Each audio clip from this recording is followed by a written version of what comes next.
Gracious loving Father, give us your Holy Spirit right now and fill our minds with a mental experience of what we have to face.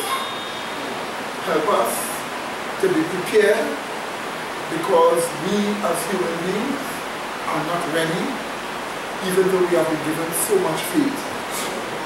So help us to have living faith and works that match the faith, because what we have to face is so terrible. We need you more than ever before. Loving Father, we know that time is late, and since time is late, we need a quick preparation. So help us where we fail, and help us to be sincere and honest and serious and truly dedicated, all for your glory's sake. Through the truths of Jesus Christ, the plan of salvation, we pray. Amen. Okay, my dear brethren, let me just write down the name of our topic today. Okay, so this is our topic: Spiritualism's miracles, or satanic miracles in the end times. Now, I know for many people this is a very strange topic, but this topic is so important because we are about to face a barrage of miracles. A large amount of miracles are just soon to take place in society. And we need to make sure we are prepared for it by the grace of God. Amen, brethren? In reflection, I saw that God gave us a particular faith, and our faith is so, if I should say, special, that you cannot find it in the Adventist church. You cannot find it anywhere in the world but among us, as if we have been specially chosen and favored of God. And when God favors you so much, do not throw away that special favor. What do you say, brethren? Okay? The important point about all of this that we're talking about today, my dear brethren, is to prepare us, because we are going to face some terrible, terrible things, terrible delusions. But if you want to be saved, if you really want to be saved, then you cannot allow yourself to fall to these delusions. But if you do not want to fall to these delusions, then you need to be righteous, walking in obedience to God's commandments. Just that experience is the preparation you need to face what is to happen. Because that helps you learn more what you should learn. Now, plenty events are happening in the world today. Right now, a whole set of deceptions are taking place in Europe. Deceptions are sweeping Europe. A large amount of deceptions are sweeping the United States of America. We in the Caribbean seems to have not faced it yet, but it is coming. The wind of evil is blowing down from Europe and America, and it's going to meet us. But we must recognize that understanding the particular truths that we understand not only gives us meaning and purpose, but they give us victory if we want the victory. Because God will not impose victory upon anybody. Only if you want the victory, you will have the victory. And you have the assurance that God is going to help you. Sometimes I don't like to speak to people, because when I speak to people and I know they overlook certain things that they hear, it becomes very bad for them. And the deterioration is manifested very quick in them. Because you see, when you hear certain truths, you have to have a certain attitude to those truths, that your mind won't get hard, and that your mind won't learn to become vindictive, justifying yourself, and making it more difficult for you to see the wonderful things that God wants us to see. So now, as we touch this is to help our lives, and this is to encourage us. So let us pay attention very carefully to the things we are talking about today. First chapter. And turn to Matthew 24:24. Matthew 24:24. Matthew 24:24. And then we will look at Mark 13:21 to 23. Now observe what we are told here. I quote, "For there shall arise false Christs or Messiahs and false prophets, and shall show great signs and wonders, insomuch that if it were possible, they shall deceive whom? The very elect." Now the elect specially exist in the last days. The elect of God specifically exists in the last days. So while this prophecy has an application in the past, it is especially applicable to us now. We are being told that a lot of false messiahs will come, a lot of false prophets will come, they will do signs and wonders which are miracles, that they may deceive, if possible, the elect. Why? Why does the devil want to deceive the elect? Because the only one that can face him and defeat his kingdom and keep him away is the elect. If he gets the elect, he gets everyone. So the elect is like a kind of a security in this world. And this is the reason why your duty is to make sure you not only become, but remain the what? Elect. Is that understood, my dear brethren? And this is the reason why we have a chance. The particular faith given to us has made us the elect. And we are told that a lot of false messiahs and a lot of false prophets will come, and they will use signs and wonders, which are miracles, so that they may deceive, if possible, the elect. And if you really want to protect yourself, you have to remain the elect. Is that understood, my dear brothers? Look at the same thing in Matthew 13. In Mark 13. 21 to 23. Let's look at verse 20 for the background. And you will see the context of signs and wonders being done by false Christs and false prophets to deceive the elect. So it will show you it is more speaking about these times now. Let's look at it. We read from verse 20. "And except that the Lord had shortened those days, no flesh should be saved, but for the elect's sake, whom he had chosen, he had shortened the days." Did you see that, my dear brethren? So this is speaking about the great period of persecution that was to take place from 538 to 1798. But God shortened that period of time for the elect's sake. So he has always had elect.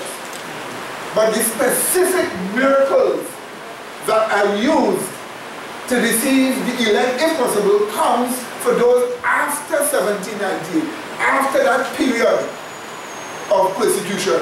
Let's prove it. Let's read. It goes on. It says, reading verse 21, "And then," so that is after those days are shortened, "and then, if any man shall say to you, Lo, here is Christ, or lo, he is there, believe them not." Why? "For false Christ and false prophets shall what? Rise, and shall what?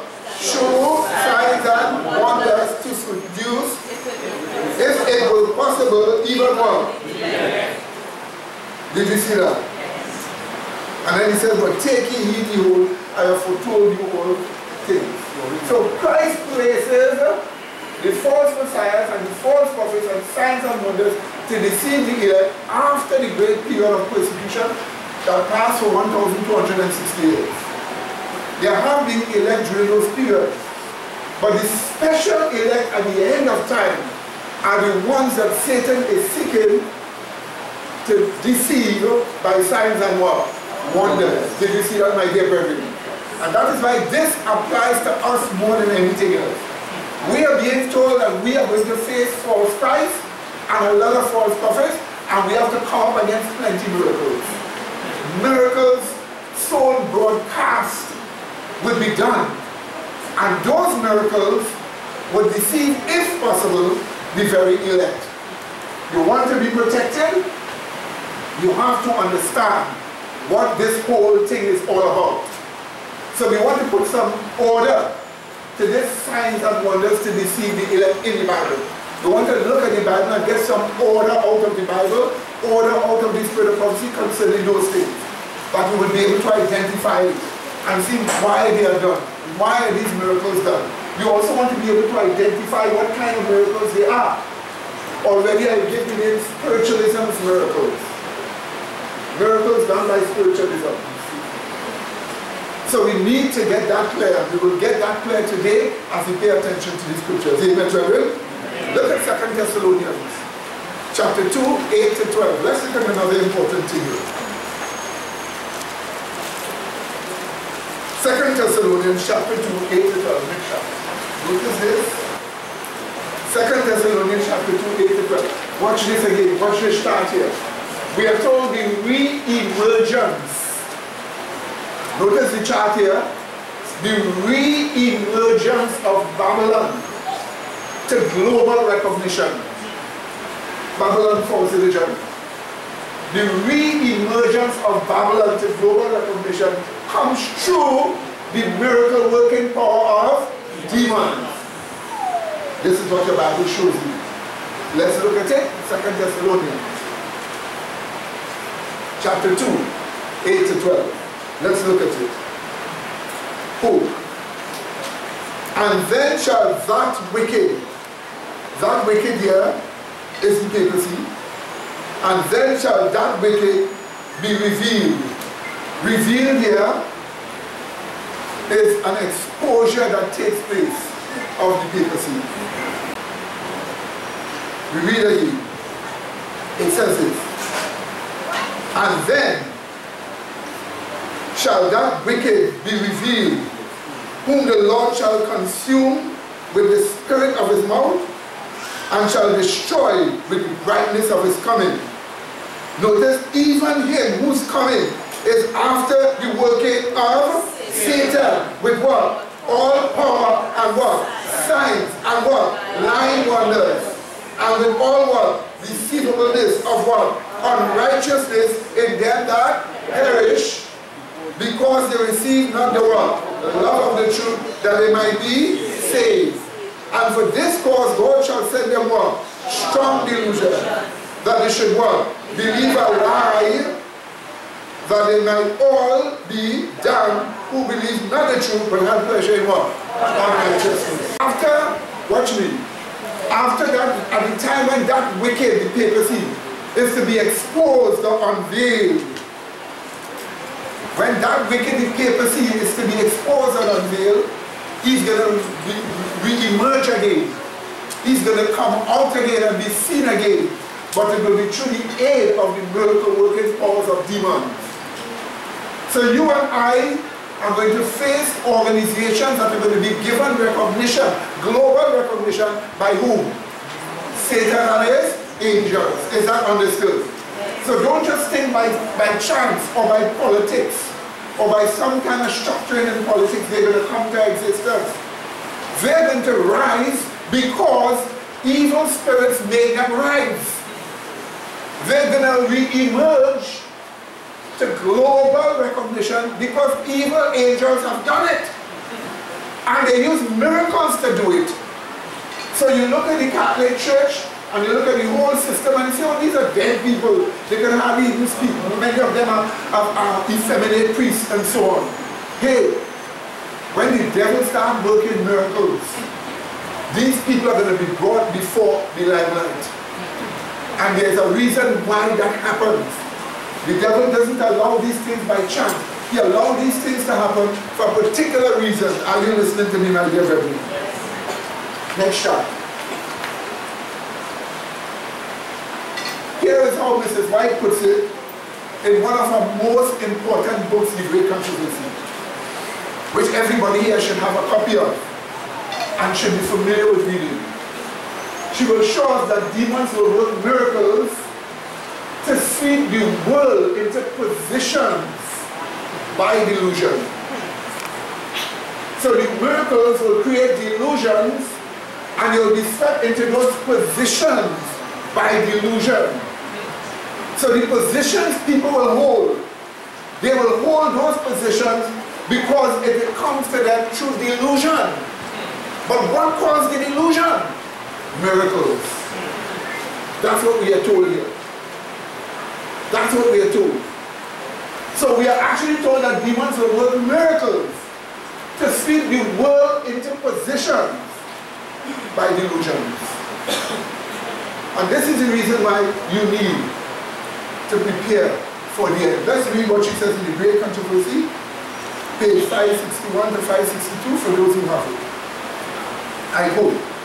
Satan has long been preparing for his final effort to deceive the world. The foundation of his work laid by the assurance given to Eve in Eden, you shall not surely die. In the day you eat thereof, your eyes shall be opened, and you shall be as God, knowing good and evil. Little by little, he has prepared the way for his masterpiece of deception in the development of spiritualism. Little by little, he has prepared the way for his masterpiece of deception in the development of spiritualism. He has not yet reached the full accomplishment of his design, but it will be reached in the last remnant of time. Says the prophet, I saw 3 unclean spirits like frogs. They are spirits of devils, working miracles, which go forth unto the kings of the earth and of the whole world, to gather them to the battle of the great day of God Almighty. Except those, listen to me carefully, except those who are kept by the power of God through faith in his word, the whole world will be swept into the ranks of this delusion. So do you see who alone will be excluded? We are told, except those who are kept by the power of God through the faith in his word, the whole world will be swept into the ranks of this delusion. The people are fast being lulled to a fatal security to be awakened only by the outpouring of the wrath of God. And what does this tell us? Many people will only be awake as to the destruction that they are facing when the plagues will be falling. But you don't want the plagues to be falling for you to be awakened. Because if the plagues are falling and now you're awakened, it's too late for you. And this is the reason why it is based upon how the devil gets you to see the events, to make you occupy a position. But you will only be able to see those events that way. You will only be able to see those events that way if you allow yourself to be seen. Is that understood, my dear brethren? So again, the child tells us that demons will work miracles to sweep the world into positions by delusion. So in other words, certain delusions sweep the world into positions. And how do these delusions happen? By demonic miracles. Is that understood, my dear brother? Now, in your Bible, it shows you in prophetic exposition 2 major objectives that the devil is seeking to achieve in the end of the world by miracles. 2 major objectives he is seeking to achieve in the end of the world by miracles. Your Bible tells you that. Let us find it. We start with Revelation 13. Next chapter, brother. Revelation 13 and 14. Again, there are 2 major objectives that evil angels have in working miracles for the last days. There are two things they want to achieve. What are those two things they want to achieve? Your Bible shows you. Let's look and see what evil angels want to achieve by working miracles. It's right there in your Bible for the last days. Let's see. We read Revelation chapter 13. First of all, we read verse 13 and verse 14. Here is what we are told.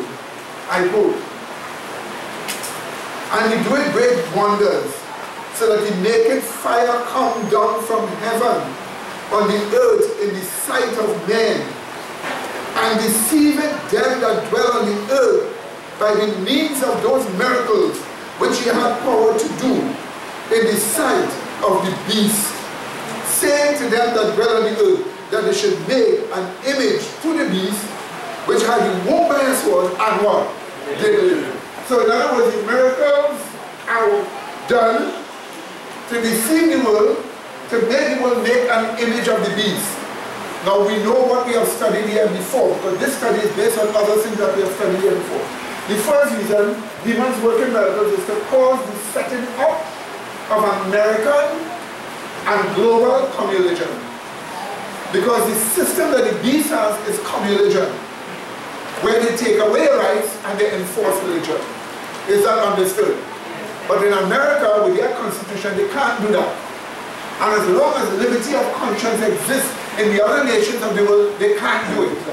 So miracles must be done by evil angels to cause the setting up of American and global communism.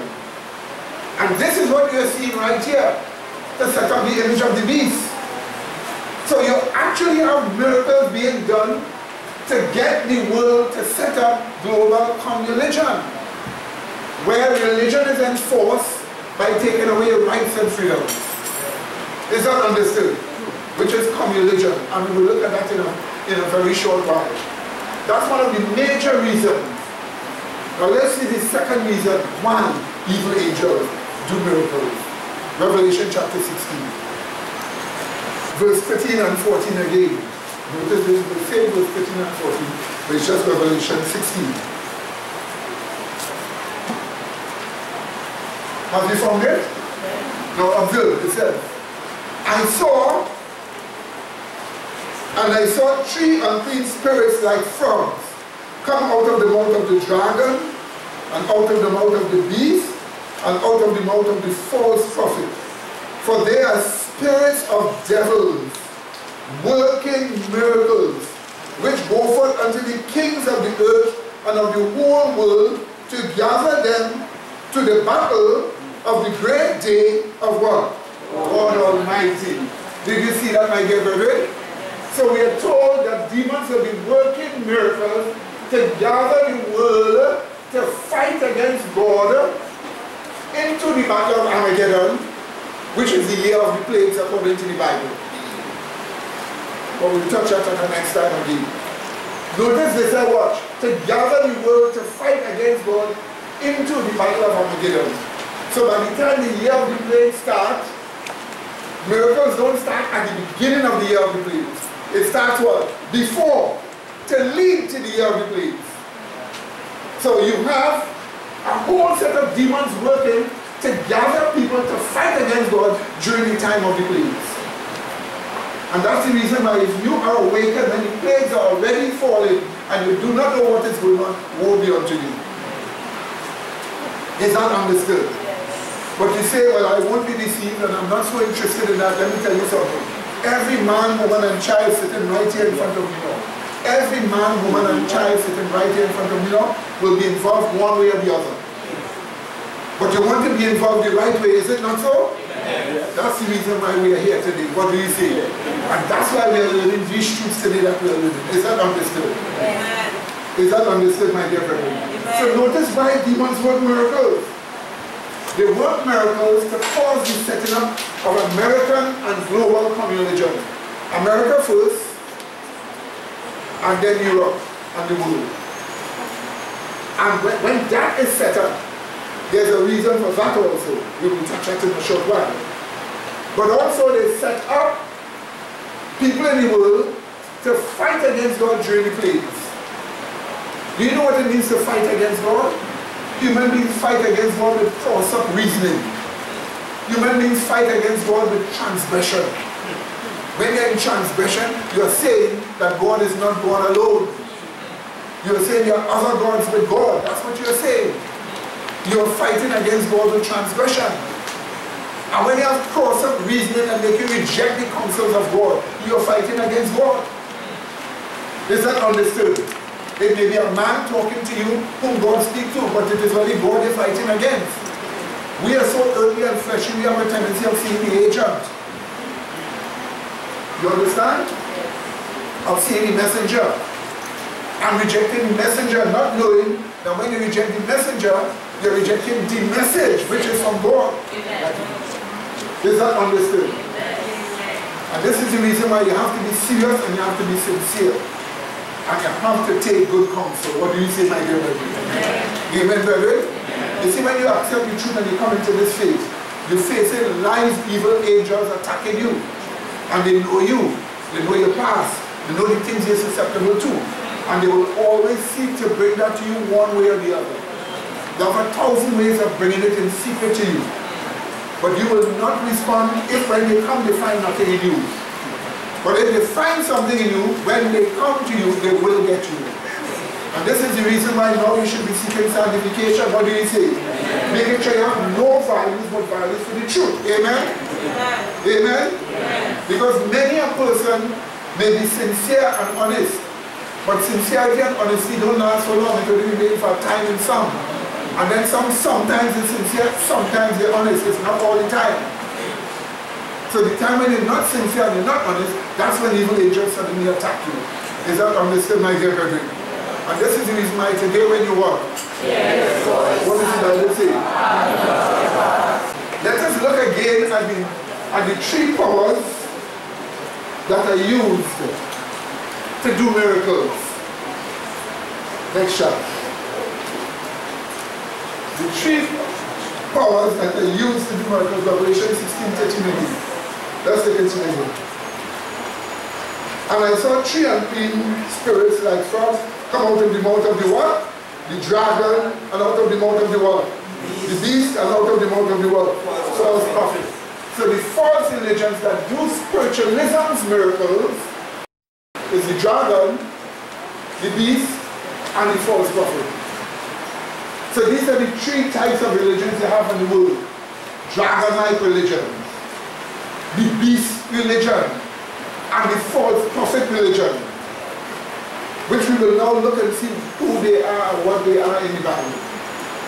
Is that understood?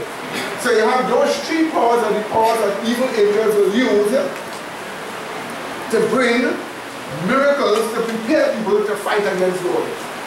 If you have any remote contact with these religions, the dragon-like religions, the beast-like religion, or the false prophet religion, if you have any remote contact with them, believing in concepts that they have, know what you're going to be doing.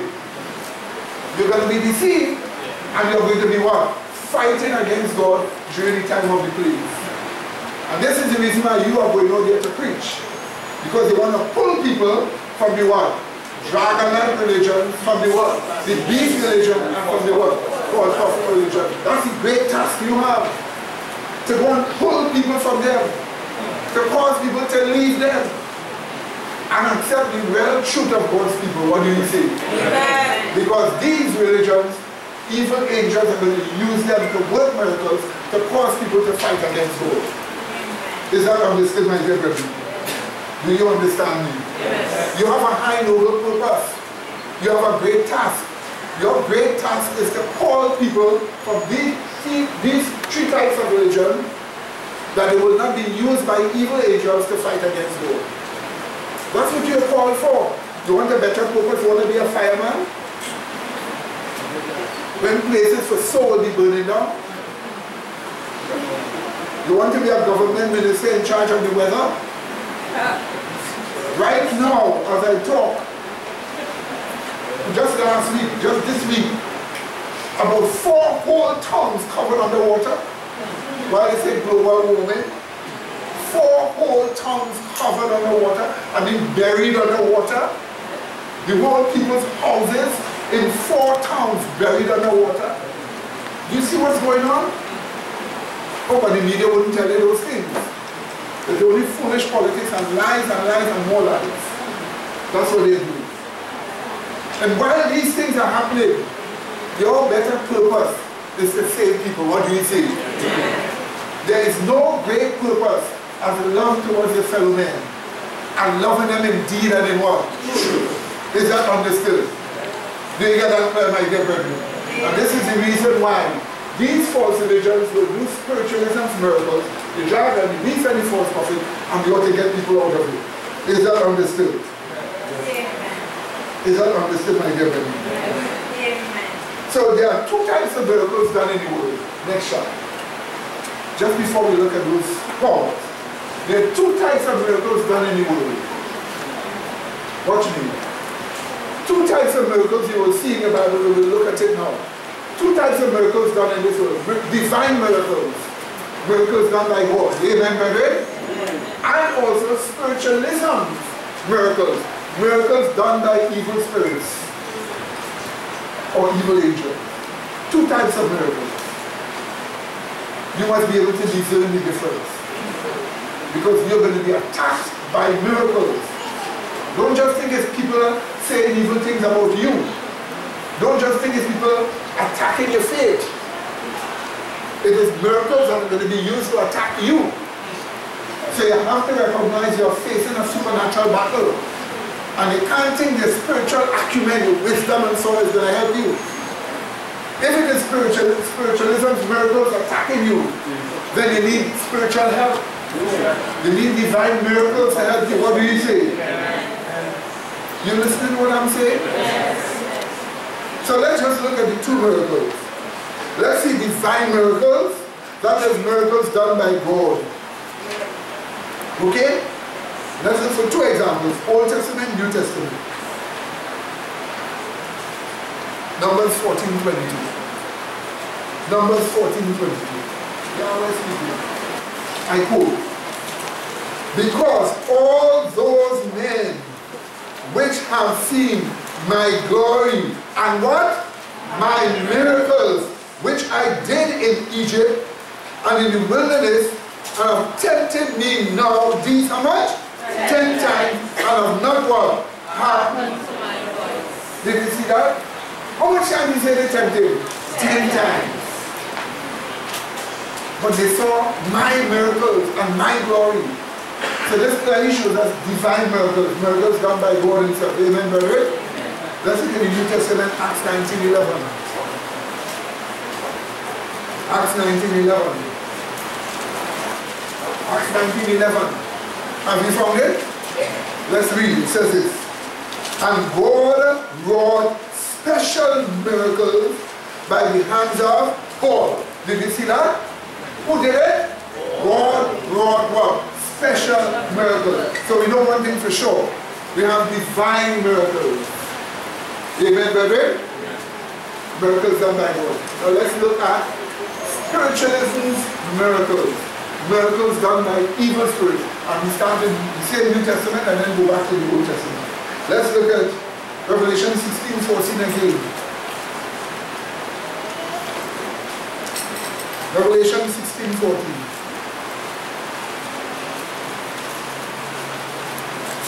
Notice the phrase, for they are the spirits of devils, working what? Miracles. Did you see that? So the devils work what? Miracles. Spirits of devils. So spiritualism's miracles are miracles wrought by demons. Did you see that, my dear brethren? So your Bible do tell you that demons work miracles. So some people, just because they don't know that evil angels can work miracles, once they see the miracle, they think it is of God. But it is not of God.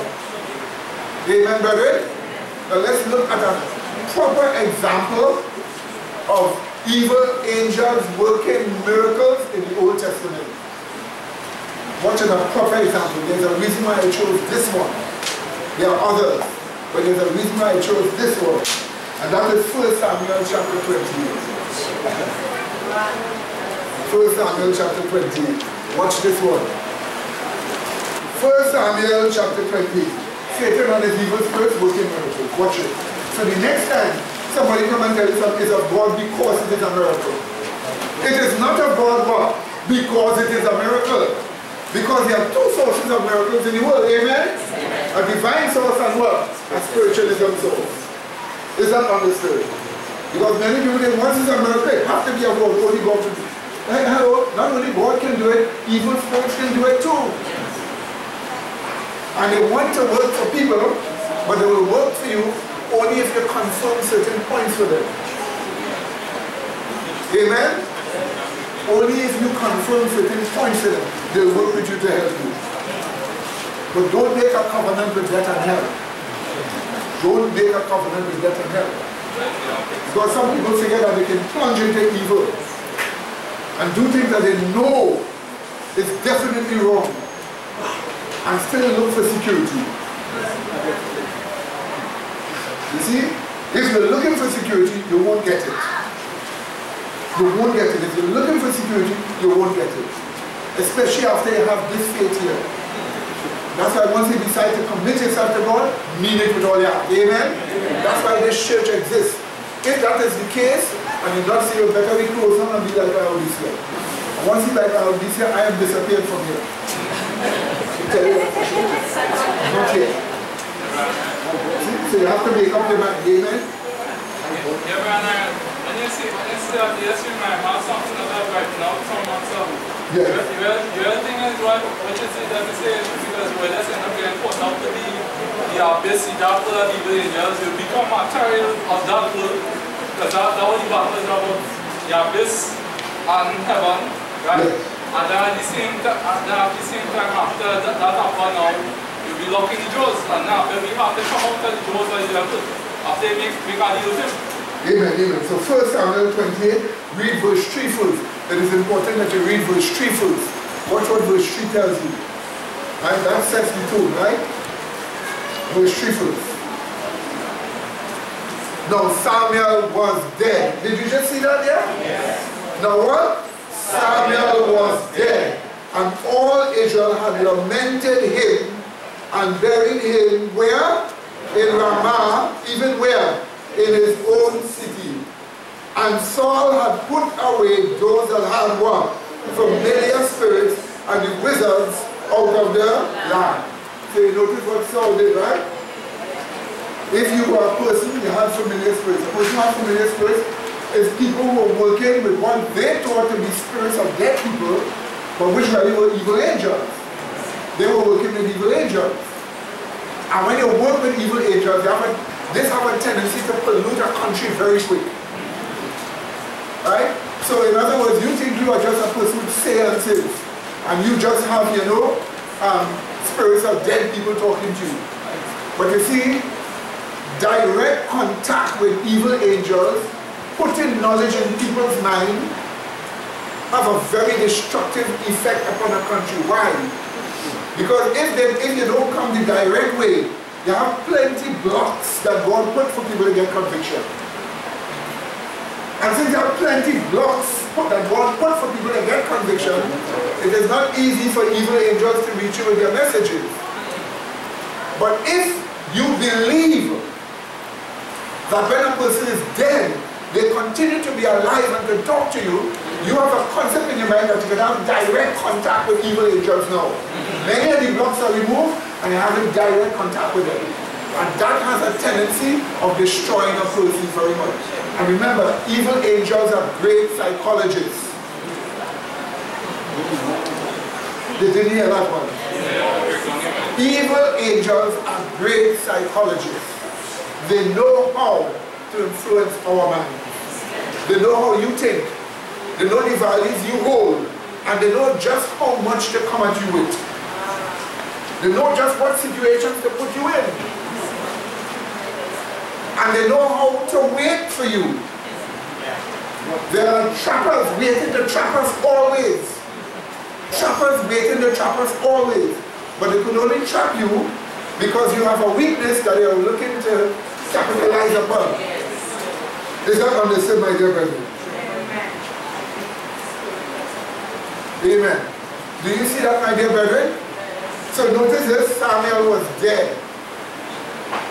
And what Saul used to do, he used to get rid of those that had familiar spirits, put them to death. God had ordered it, and God knew why he ordered it. Because God knew the destruction coming from them was very, very terrible, and they could ruin very quickly. And the devil always has a way of ruining women who give birth to children. If he can put evil principles in women, if he can make women lose virtue, and after that, make a child, then he knows, number one, the child has inherited a lot of these emotional lack of virtue, corruption, and secondly, you should grow up the child, teaching the child her values, and they know very well that that child will be thoroughly destroyed. That's the reason why Satan seeks to corrupt women. That's his war against women. His war against women is to cause the generation to come in a destroyed way. That's why as a woman you have to protect yourself from destruction. What you think may be good for you is not always good for you. A morally upright woman will make children that you can train to be morally upright much more easier.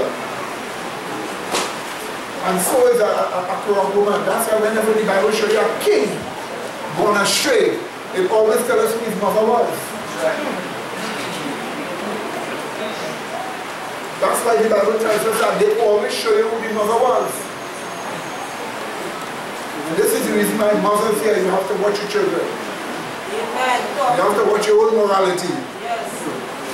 And if you're not a mother, you still have to watch your morality. Yes. Amen, brother? Amen. I'm not trying to sound like a school teacher with a whip in my hand. But what I'm trying to do is to encourage you to be into what gives you more pleasure and more satisfaction and more meaning. Because you won't want to see the destruction in your own flesh and blood if the soul of them. Because you will live, and this is the generation where you will live to see the destruction in terror. This is the generation you will live to see it. So you've got to watch yourself. Amen, brother? Amen? Now watch this. So we are told Samuel was dead. The dead know not anything, so go to verse 8. Verse 7. Let's look at verse 7. So look at back up. Let me just explain something to you here. Here is what had happened. Samuel was dead. Nobody as a prophet was speaking to Saul. Nobody was speaking to King Saul. So King Saul needed advice because the Philistines came to attack him. Now the Philistines are a race of people that came from part of the island of Crete and an island called Sanatorium of Greece. If you know what those places were, those places were some of the most decadent civilizations about 1,500 years before Christ's birth. Well decadent. Women walked half naked in the street. That's how those culture was. They walked half naked in the street. That's how women were. It was a decadent society. All kind of corruption. They had big, beautiful civilizations. And one day something surprising happened. They felt that the earth began to shake. But when they felt the earth began to shake, the shaking was like a horrible shake. They recognized something bad was going to happen. And then certain plagues started to drop from the sky, certain diseases. Never before seen. When it began to happen, a large amount of them jumped into boats and leave the places one time. And they were ridiculed. Those people became known as the sea peoples in ancient history. Whenever you see this speak about the sea peoples, those were those people that left. Some of them stayed back, but no longer had some of the population left that an earthquake and a volcano strike that place. And let me tell you this, break down, blow up, notice they get struck with earthquake and volcano at the same time. And bury their civilization in stone for centuries. Until only in 1928 somebody digging in a cliff. Notice a cliff, if you go straight down there's the ocean. digging in a cliff and find part of a house in a cliff. Only to go in and find this long lost civilization. God wiped them out. Wiped them out. You look at bullfighting in Spain today. That's where bullfighting came from in Spain today. That's where it came from. That's why people say nobody knows where the word ole comes from. It's not Spanish, it's not English, it's not Latin, but it came from the civilization that started it, which have a dead language now. And the shocking thing about it is that those people that fled, large waves of them went to Egypt. Today we know those people as the two-red people in Egypt and in Algeria, two-red people. Many of them inhabit Mali. And the last time they have big shooting there between Muslim and so on is the two-red people. But a large amount of them went to Palestine and started the Philistines. So the Philistines were those people, so the people reached out already corrupted people. And they had adopted a god from Babylon named Dagon with a fish and a fish head and human body and so on. Or human head and fish body. That was an agricultural god. And they were all there. And let me tell you something. Trouble was happening with these Philistines. They were always attacked Israel. At one point in time, they take a Canaanite, was a giant. He was a giant. 10 feet tall. With big sword and spear to attack Israel. And only David had the courage to deal with him. Knowing that he fought bears and God gave him a victory over bears and lions and so on, only David faced him. And defeated Goliath. And he took Goliath's own sword and cut off his head. Which was a national disgrace for the Philistines. That's why in history they always feared David. So when they hear David, they behave themselves. But it so happened before. These people start to attack. And Saul couldn't deal with them. So Saul wanted advice. Now Saul is the king of Israel. Saul is the one killing witches for having direct contact with evil angels. Now look at what Saul does. Let's read. Verse 7. Then said Saul unto his servant, seek me a woman that hath a familiar spirit, that I may go to her and inquire of her. And his servant said unto him, behold, there is a woman that hath a familiar spirit at Endor. And Saul disguised himself. Why do you think he disguised himself? Because he knew he was doing wrong. And he didn't want to be identified. That's why when they come and tell you, oh, death penalty doesn't do nothing, it doesn't stop crime. Why does the person kill and run and hide? Exactly. If it does nothing, shoot and kill and burn boss and say, I killed. Exactly. But you run and hide and cover up because you don't want to be what? Caught. So you know that the death penalty does have a consequence. It is a good consequence to deal with your crime. So don't mind the old talk of these sociologists. They talk just like the devil. You see? Because sociology is usually a satanic science. When they say sociology, they tie it into psychology. Now let's read on. He's hiding. Okay? So, and Saul disguised himself and put on other raiment, and he went, and 2 men with him, and they came to the woman by night, always the night to do evil.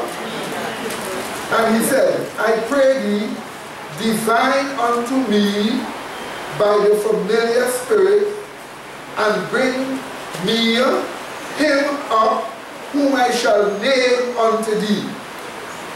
Did you see that? He wanted to bring up somebody who's dead. But you're supposed to know that when you're dead, you know not what? Anything. And you're supposed to know that when a person is dead, you want to vote that person up from this person to bring that person up. It obviously is not the dead person coming up. Who it is coming up? The spirits that you follow it. He should have known that. How could you be king over Israel? And these common things that were known, good Lord, you were putting the women to death and witches and them to death. How could you know those common things? and yet still go to one of them for advice? But when you're going for advice, you're going for advice from the Lord. You expect the Lord to speak to you through that? Do you see how warp his mind became? And that's what sin does to your mind, it warp your judgment. And that's the reason why I often beg you, brethren, here. The only thing you have is your judgment. You don't have superpowers to do any kind of being coming out of your hand. The only thing you have is your what? Your judgment. And do not allow your judgment to be perverted. Because when your judgment is perverted, you can do things that are very destructive and dangerous. This is the reason why you have to save your judgment. But faith is what saves your judgment. The revealed truth of the plan of salvation is what saves your judgment. And this is the reason why you should be a student of your Bible. What do you say? Amen. You should be a student of what? Bible. Because if you are, it will preserve your judgment. Amen? Amen? Amen? Amen. So let's go on now. Let's see what's going on. It says here, and the woman said unto him, behold, thou knowest what Saul hath done. How he hath cut off those that have familiar spirits and the wizards out of the land. Wherefore then layest thou a snare for my life to cause me to die? So the woman said, listen, you're trying to trap me. You know Saul destroys women that have familiar spirits. You're laying a snare for me to trap me? Up to now she doesn't know it is Saul, you know. She only would know it is Saul because she would know that once you say Samuel, you say Saul. Because Samuel was the special prophet to Saul. So from here we hear Samuel, then she'll know it was Saul. Is that understood? And the word spread around that Samuel had at a certain time stopped talking to Saul. Because the more he talked to Saul, the more Saul grew up his judgment. And this is the reason why I sometimes don't talk to some people. Sometimes some people say they want correction and I don't talk to them. Because the more you talk to them, the more they walk your own judgment. You only talk to those who are sincere, who really want to get somewhere. Those who are honest and want to get somewhere. Sometimes a person may come to me and ask and I don't say much. I say very little. Because I know they will push themselves far and walk their judgment. And that is all you have. You don't have superpowers to shoot beams out of your hand. You can't fly. But you have your judgment. And your judgment, strengthened by faith, is the best thing in this world. What do you say? Because that judgment could defeat the best that the devil could do. That judgment could defeat the best that the devil could do. He could bring the highest form of deception. And once you have judgment worked upon by the faith of Jesus Christ, that devil can't get through to you. What do you see? And that's why this is the victory that overcoming the world, even what? Always. That's right. Amen? Yes, ma'am. What does judgment relate to character? I said going to help people to this character. So how do you repeat the question? Judgment, how does judgment relate to your character? Remember, human beings are basically characterless. You only have character from Christ. The only character human beings can have is the character of Christ. But your judgment plants the character of Christ more in you when your judgment is strengthened by faith. So the more faith comes to your judgment and you accept it, is the more the character of Christ is planted in you. And for all through eternity, that work will be going on. There's no end to it. But it is something you're supposed to start loving from now.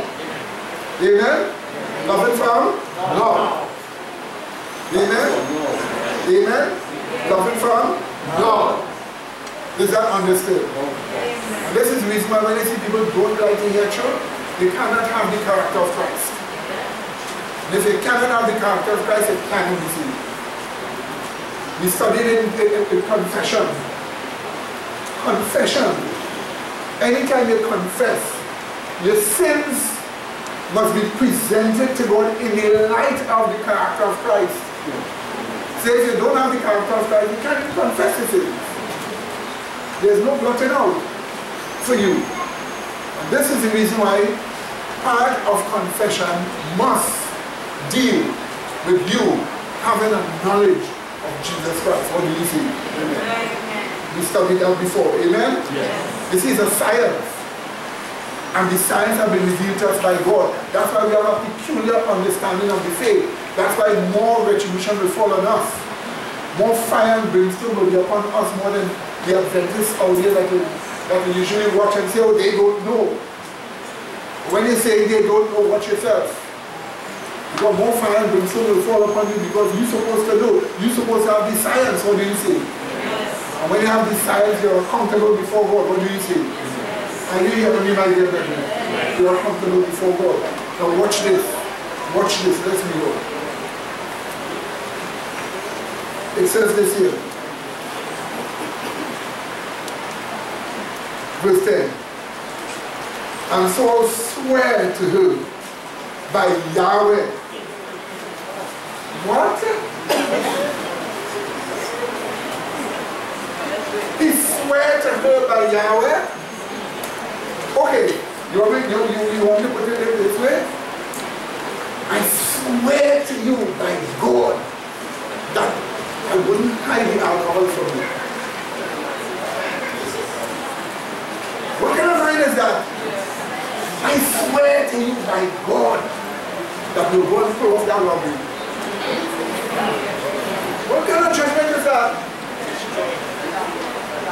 You understand what's happening here? You understand what's happening here? Watch this. And that's the reason why there comes a time when your judgment becomes war, that you yourself have direct contact with evil angels and you don't even know it. You're a spiritist and you don't even know it. And when you're a spiritist, it becomes dangerous to members in the congregation among you and to your friends. This is the reason why we have to take some drastic actions. Recently, I didn't tell you all this, but we have spiritualism now being boosted in all this, right? Yes. Yes. Well, dangerous spiritualism. Yes. So we had to take action. A drastic action we never had to take. Now, some may not say it, some may say, oh, we don't do this and so on. Let me tell you something.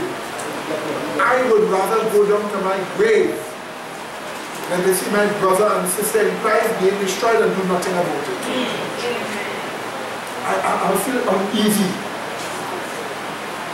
I wouldn't feel good about it. It will come up before me and I must do something about it. And so we have to make sure that when rebellion reaches the stage, what did the Bible say rebellion is as the sin of what?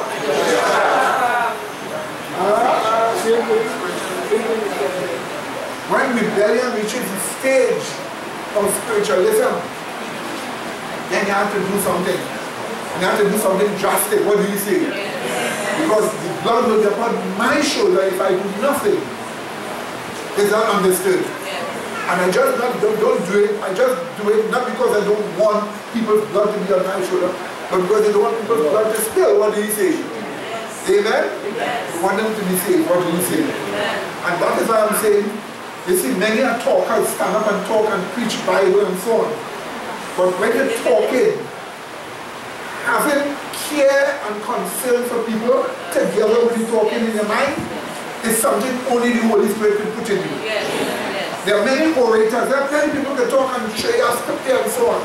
But when it comes to talking with care for people in your mind, that sentiment, that experience, that care for people in your mind while you're talking, that can only be done by the work of the Holy Spirit. Is that understood? And that is something, when you have that for people, you will know what it is to do to help people. Is that understood? Yes. And that is what it means to be responsible. That is what it means to be responsible. When you do that, you have to take a lot. And that comes to you have to take a lot of pressure. You have to take a lot of wrongs onto yourself. A lot of wrongs. Because you are misunderstood. You have to take a lot of wrongs. Like Christ did. In other words, like, he suffered for our sakes. You suffer for what? Other people's sakes. Amen? That is an admirable trait. Because that is clearly evidence of the character of Christ being in a person. They not correct? Because nobody can build that into themselves. With any psychology or fix it, or kind of fix it manual. It is only God to put that in you over a period of time, studying your Bible. Is that understood? Amen? Amen? Care for people while you're talking truth, while you're talking to them. That's important. Okay? So watch this now. Let's go on. It says this here. Right? Verse 10. And Saul swore to her by the Lord, saying, as Yahweh liveth, there shall no punishment happen to thee for this thing. Then said the woman, whom shall I bring unto thee? And he said, bring me up Samuel. Did you see that? Yes. Bring me up Samuel. Now, evil angels have given witches certain rights. Once you follow those rights, they promise to work for you. Now, if you really were to check out some of those rights that the witches and them have, the rights do two things. It made God be something in everything, floating around in everything, pantheism. And secondly, it always exalts some creation as God as God. But you may not be able to trace it in the right. Okay? For instance, one example. If the Spiritualists tell you, take a branch of a tree, and the branch of a tree has a certain name, the name of the branch of the tree, they tell you, say the name. The name is usually given to somebody who meant well when they give it the name. Then they give it the name and they say, okay, Lord's Bush. That's the right translation. When they translate the name, the Lord's Bush. So they take the bush and they call the name of the bush. And then they dip the bush in cow's urine. Or they dip it in cow's urine, because the cow's urine is something that goes to the earth and feeds the earth. So it's a symbol of God. So you dip the bush in the cow's urine and you mutter some words. The words you mutter usually says this: I open my body to my master, I open my body to possession, I open my body to something coming within me. But you may not even know the words of that, you just say in the old language. And after you make the language, even angels already have once they say that, they're asking them to come. And once you ask an evil angel to come, God is not going to stop them. If an evil angel looking to attack you and ambush you, he cannot ambush you because God is always protecting you. But if you want to ambush you, you must exercise a fault first that he could ambush you with. Do you get that right? Other than that, if you come now and ask an evil angel to come and help you, you think God is going to block them? God never forces a person. He never goes against your choice. So you just saying some kind of Latin or some kind of archaic language you don't even understand, and you don't know, you're asking an evil angel to come and work with you. And the evil angel comes. And they work. And you figure you get a power. So this is what this woman did. She did whatever she had to do. And here is when she gets shocked. The woman literally bore out in shock. Let's read on. Verse 12. And when the woman saw Samuel, she cried with a loud voice. And the woman spake unto Saul, saying, Why hast thou deceived me? For thou art Saul. How did she know that? Imagine he asked to bring on Samuel. She is thinking, it's some other Samuel. But the moment she saw an image, looking like the real Samuel, who she knew was a prophet, and the prophet to Saul, and used to speak to Saul, if then she recognized, my God is Saul here. And she bore out what insulted her. Verse 13. And the king said unto her, Be not afraid, for what seest thou? And the woman said to Saul, I saw gods ascending out of the earth. Did you see that? She saw what? Gods ascending out of the earth. And he said unto her, What form is he of? And she said, An old man coming up and he's covered with a mantle. And Saul perceived that it was Samuel, and he stooped with his face to the ground and bowed himself. My God, you bowed literally to Satan himself. This time it was Satan himself, not another evil angel. And Satan actually appeared as Samuel. Now notice what she saw. God's ascending out of here. You see, God is always giving you a revelation, even though you look for it wrong. He's also always giving you a warning.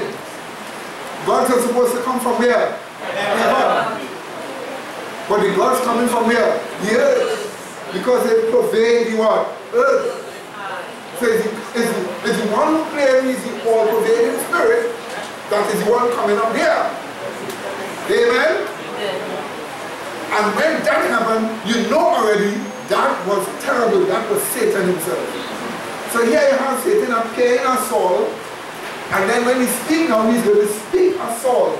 But Satan already knows Saul used to rebuke, how Samuel, used to rebuke Saul. He knew that already. So he knew exactly what to say. And when Saul heard it, he lost all hope. It was the beginning of his final descent. His psyche was destroyed and damaged because he recognized death coming. He recognized that's it for him. So the evil angels come and they pronounce a death. They pronounce death upon him and death upon his children. And his psyche was mashed up by them. It was just a case of fighting without hope, being caught, being killed, have them take your head off and put it on their God's, in their God's temple, and taking your armor and putting it to show up. We, the Philistines, we get the great Israelites who serve the great Yahweh. You understand? So we got the king of Israel himself. So you see, there is a miracle. And this miracle was done by none other than Satan himself. This is spiritualism's miracle. Did you see it? Yes. You got a point of what happened in Egypt. Notice the people couldn't do any miracle when it comes to giving life. Because the devil came and gave one. Right. Yes, my devil. That's wondering why scripture shows God's assembly, right? As many men. But he looked at it as one person and said, how does he look? When the actual word is healing, say I saw God coming out of you. The actual word is healing. God. Right? They saw, they believe that the spirits of the body is the God part of the person. And they saw the God part coming up out of you. So the actual word is a ego. Now, yes. So you see miracles done, right? Spiritualism's miracles. Okay, brother? Yes, my dear. Lower down and don't have much voice. Yeah. As you read lower down, right? Yeah. You see where Samuel,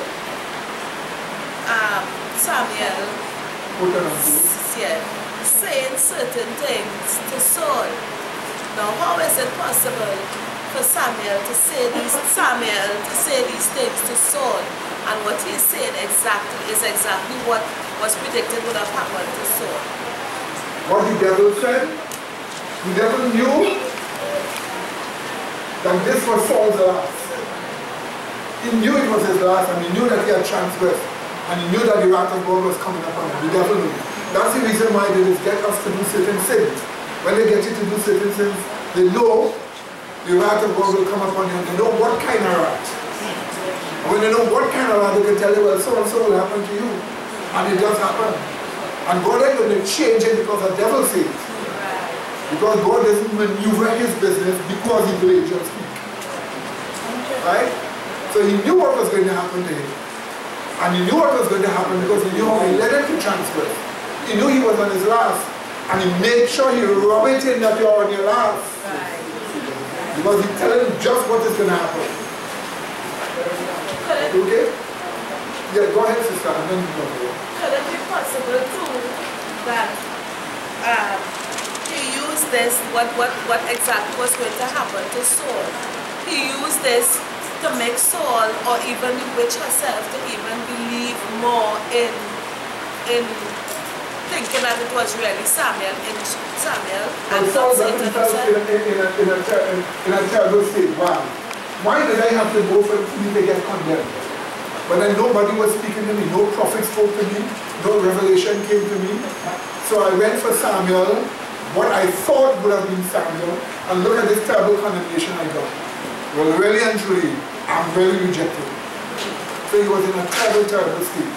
This means why we have to be very, very careful and don't find ourselves in transgression. What did I just say? Don't find ourselves in transgression. Very good. Very, very good. Amen, brethren? Amen? Amen. Watch out. Not because it looks like something good, it is something good. Not because it looks appealing, it is something good. There's always a downside to it. Yes.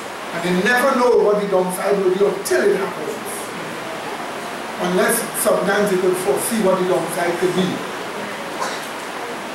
But don't turn away from it just because of what the downside could be. Turn away because it is wrong and you love the Lord. What do you think? Amen. Amen, brother? Amen. Amen? Amen. Don't put yourself in the jaws of the hands of the devil.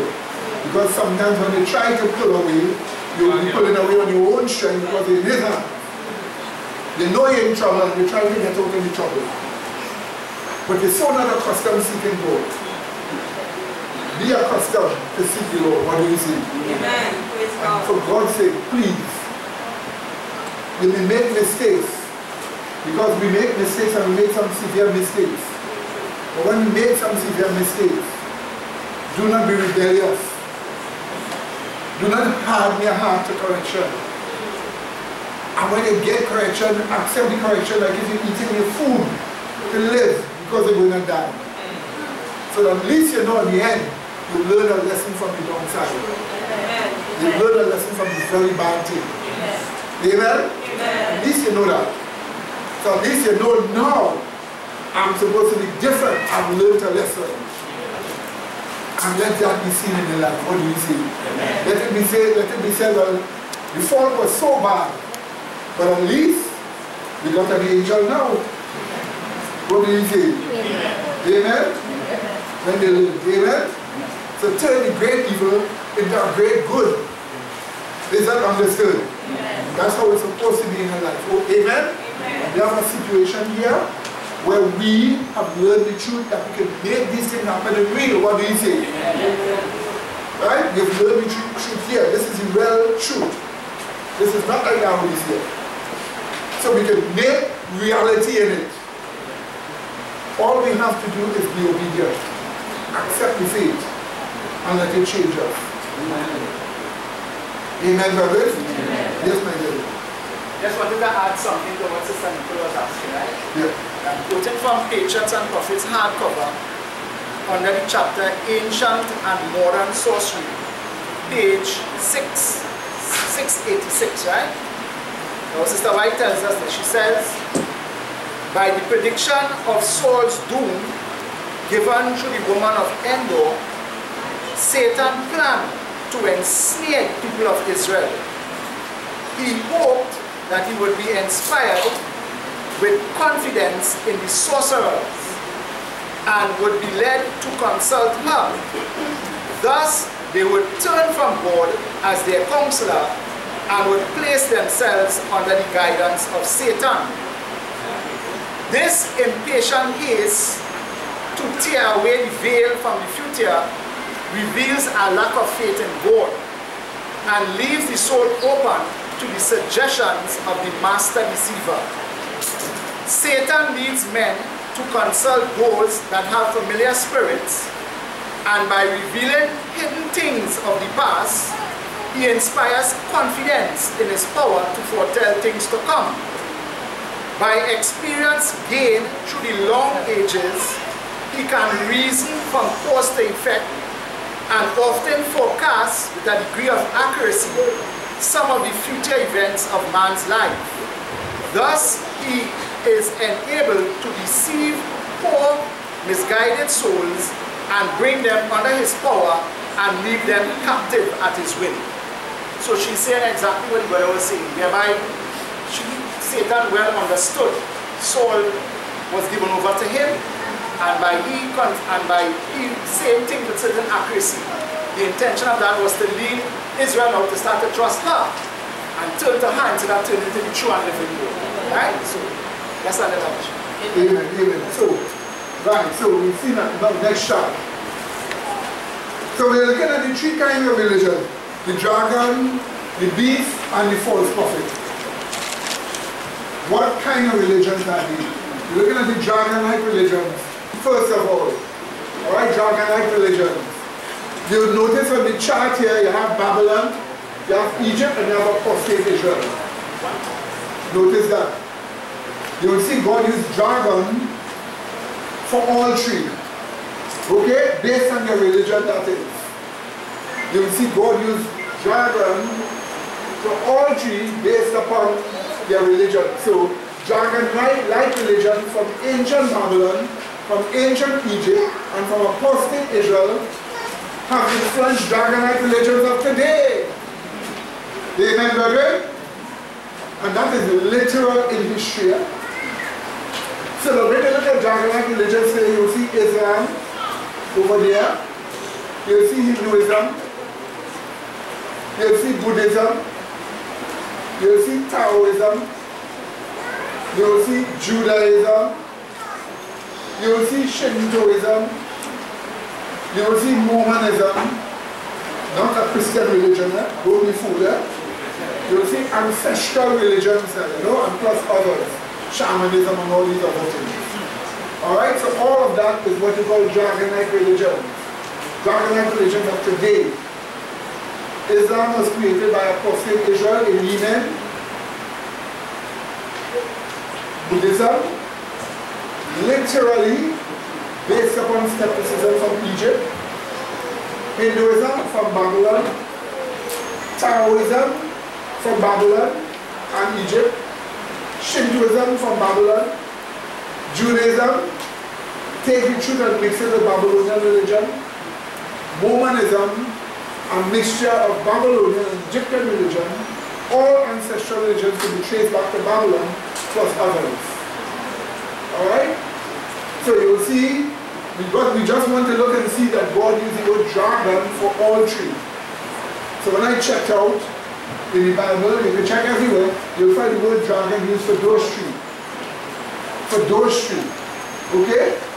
So we're looking in the Old Testament and see what dragon religions are all about. So let's first look at Babylon. Jeremiah 51:34. Yes. What is Shintoism? This is the religion of Japan today. It's really a form of Japanese ancestor worship. They believe the ancestor becomes a great spirit with powers.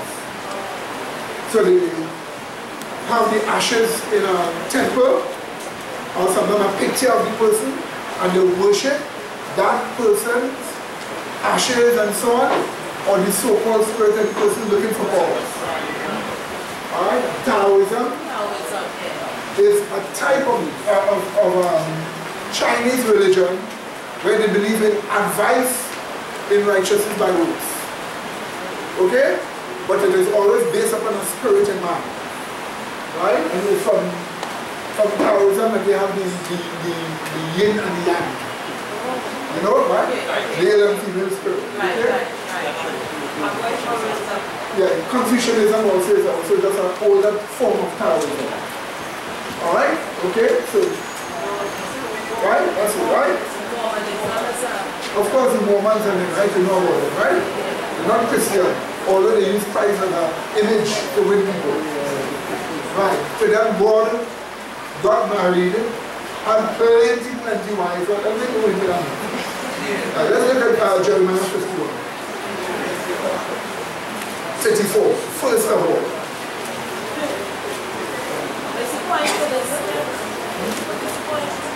We're looking at the dragon-like religion. We're looking at Babylon as a dragon-like religion. The religions of Babylon, the teachings of Babylon, the teachings as dragon-like. So dragon-like religions are non-Christian pagan religions such as held by Egypt, by Babylon, the source of false religions and idols that poison Israel itself. And even apostate the apostate religion of Israel, today called Judaism, is Dragonite. So we look at Dragonite religions and non-Christian pagan religions, such as held in Babylon, Egypt, and apostate Israel. Now let's just look. Have you found it? Amen. No. We're talking about non-Christian religion. So the Watchtowers is an apostate Protestant. They were versed as apostate Protestant from the Presbyterian. Mormonism started from Freemasons. Yeah. Right. So we know that dragon is the devil himself, right? Yes. But why is it called Dragonite religion? Because it doesn't have whether true or false resemblance of Christianity. Right. It has nothing to do with Christianity. Right. The religions that really have nothing to do basically with Christianity. Although Islam is here about Christ coming back and so on, it really, the God here is really not Christ. We know the God is what? An old pagan God, right? We know that, right? So, you ready for this, brethren? Right, so let our education continue. Look at Jeremiah 51, verse 34. Is it wrong?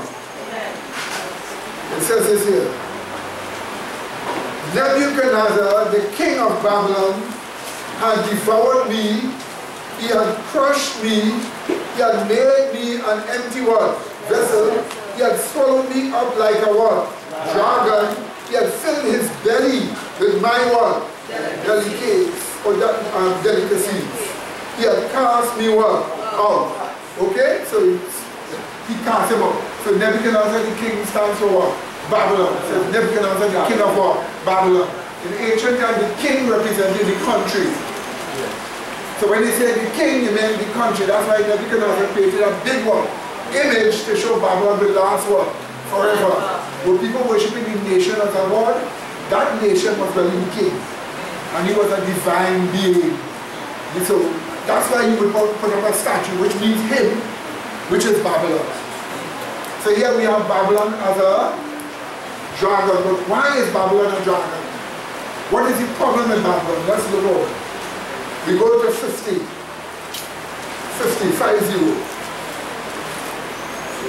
Look at verse 2 and then look at verse 38. Verse 2. Declare ye among the nations and publish it, and set up a standard.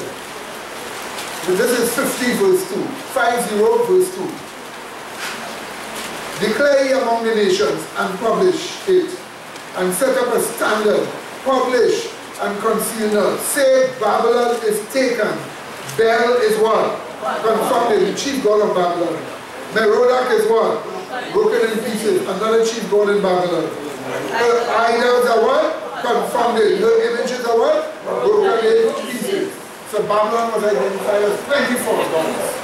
But wait, let's see what the Bible tells us about them again. Verse 34. Sorry, verse 38. Verse 38. It says this. A drought is upon her waters, and they shall be dried up. For it is the land of what? Graven images. And they are what? Man upon their idols. Did you see that, my dear brethren? Right? And by the way, the word idol here, the actual word in Hebrew is bugaboo. Alright? Or bugaboos. Alright, buggaboos is an old Hebrew word that identifies demons as evil spirits. Right? So they call them buggaboos.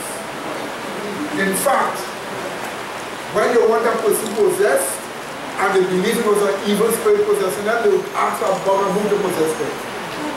So that is the word translated idols here, buggaboos. Is that understood? So they are mad upon their demons. In other words, the demons possess them and become what? Crazy people. That's Babylon. Is that understood? For all the false religion, Babylon, Dragonite religion. Let's look at Egypt quickly. Egypt. We turn to Ezekiel 29. Look at verse 3. And then we will look at Ezekiel 28 and Isaiah 19, 1 to 4. Again, Egypt, plenty idols, plenty false religion. So Ezekiel 29, verse 3. Speak and say, thus said Yahweh God, behold, I am against thee, Pharaoh, king of Egypt, the great one, dragon that was lie in the midst of its river, which had said, my river is my own, and I have made it for what? Myself. Of course, that's the divine right of kings.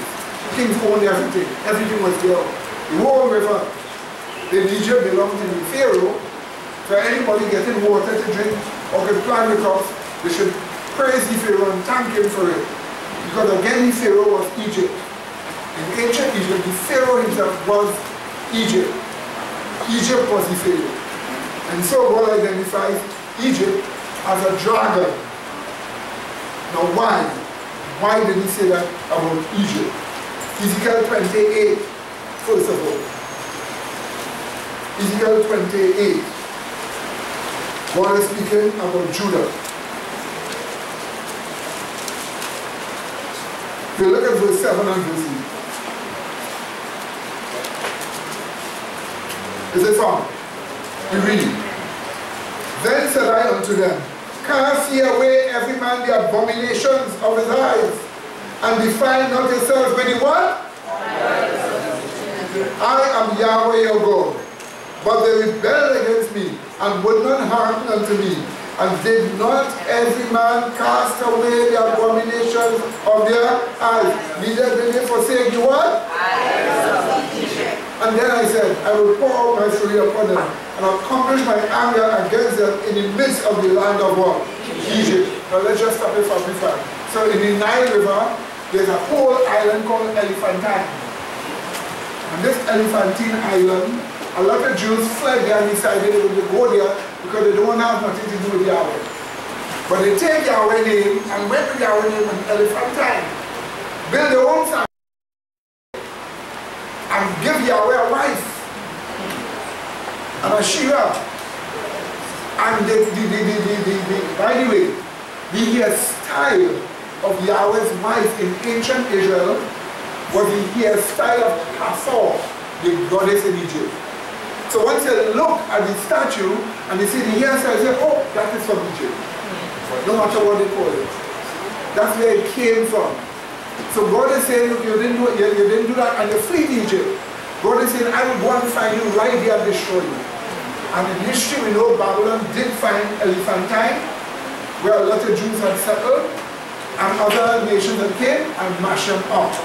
Until today, all that remains are carvings and idols with the name Yahweh on it and so on from the Jews that fled here. But here they got their idols from whom? Egypt. You want me to draw the hairstyle? One time like two long plaques on the side here, or two long sets of hair, that hairstyle is from Egypt. That's the goddess Hathor. So you see many idols carved like that. So when you see that, you know, that came from where? Egypt. So that is the hairstyle. Now I didn't say if you have the hairstyle, so you're from Egypt, right? Okay, right? I'm just showing you either where it came from, okay? Now quickly, Isaiah 19, 1 to 4. 1 to 4. Isaiah 19, 1 to 4. We read, the burden of Egypt. Behold, Yahweh rideth upon a swift cloud, and shall come into what? Egypt, and the what? Idols of Egypt shall be moved at his presence, and the heart of Egypt shall melt in the midst of it. And I will set the Egyptians against the Egyptians, and they shall fight every man, everyone his brother, and everyone against his neighbor, city against city, and kingdom against kingdom. And the spirit of Egypt shall fail in the midst thereof, and I will destroy the counsel thereof. And they shall seek to the idols and to the charmers, the actual word is spiritists, and to them that have familiar spirits, and to wizards, and the Egyptians will I give over into the hand of a cruel Lord, and a fierce king shall rule over them, saith Yahweh. Yahweh of hosts. So here we have the problem with Egypt with their false religion. And part of their false religion is the very same spiritism or spiritualism of the witch of Endor. Did you see that, my dear brethren? So we know dragon-like religions, all the idol-like religions from Babylon. Dragon-like religions, all the idol-like religions from Egypt. But it is ancient Israel that surprised me. It is ancient Israel that surprised me. Let's read what God says about ancient Israel. And turn to Deuteronomy 32. Deuteronomy 32 is a prophecy of what would have happened in the future, which did happen. Right? And it is a prophecy that was conditional. If you would do such and such, this would happen. So they did such and such, so this did happen. So let's look at Deuteronomy 32. We first read 33. And then we'll go back to verse 9 and I'll tell you why. Yeah, you live in a forsaken. Quickly, Deuteronomy 32. We look at verse 33.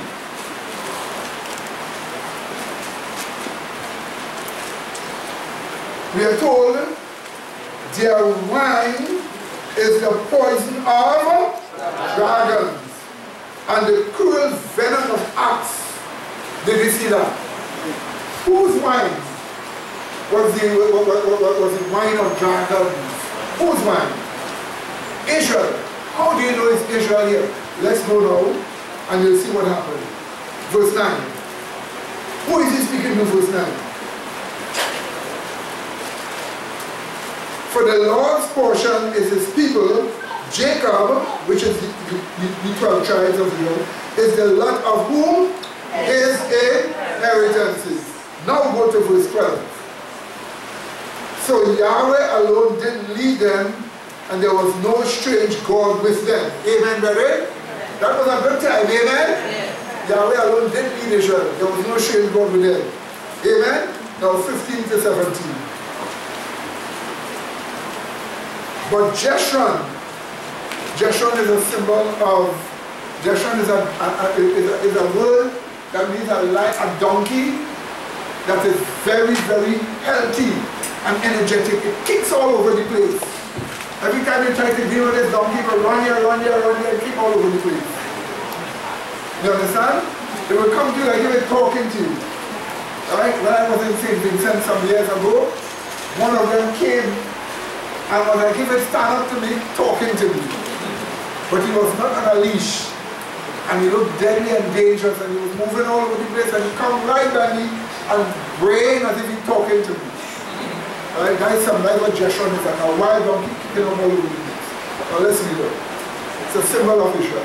It goes on. So we go to verse 15. But Jeshurun waxed fat and kicked. Thou art waxed fat. Thou art grown thick. Thou art covered with fatness.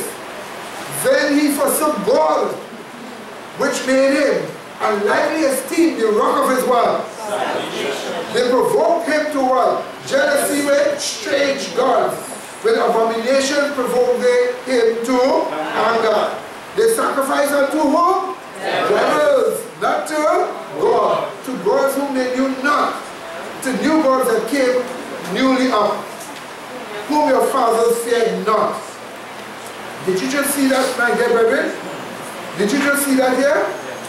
This clearly is telling us this will happen to Israel if they turn away from God.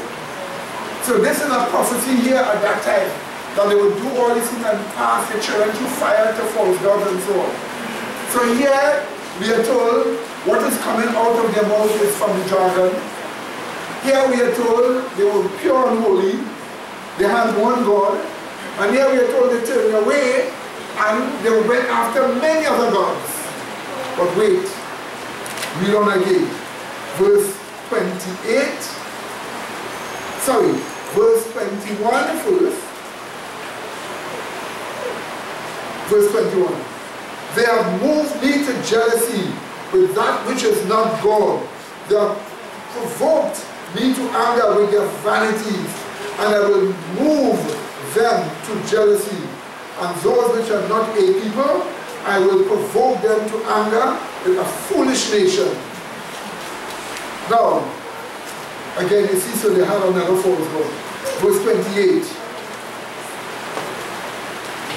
For they are a nation void of counsel, neither is there anyone understanding in them. Did you see that, my dear brethren? That's how Israel became. Now go to verse 32 and we read verse 33.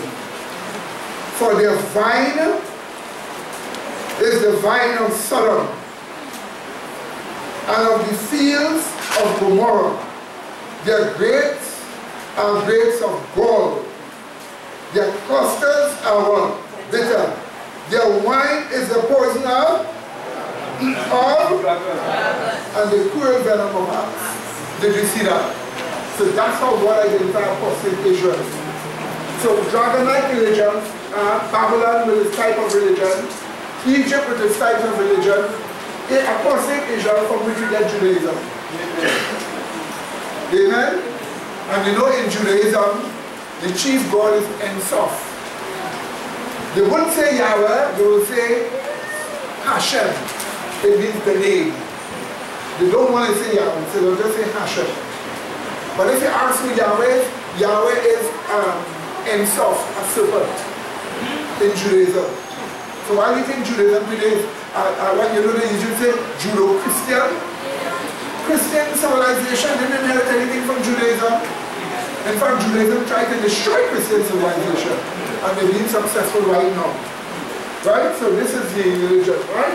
Now quickly let's look at the beast-like religion.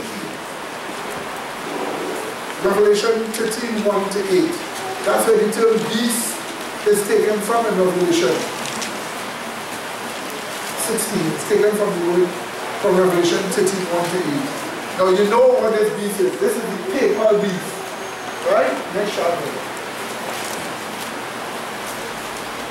Right? So you know what it is, right? So beast religion is the papacy, the Roman Catholic Church.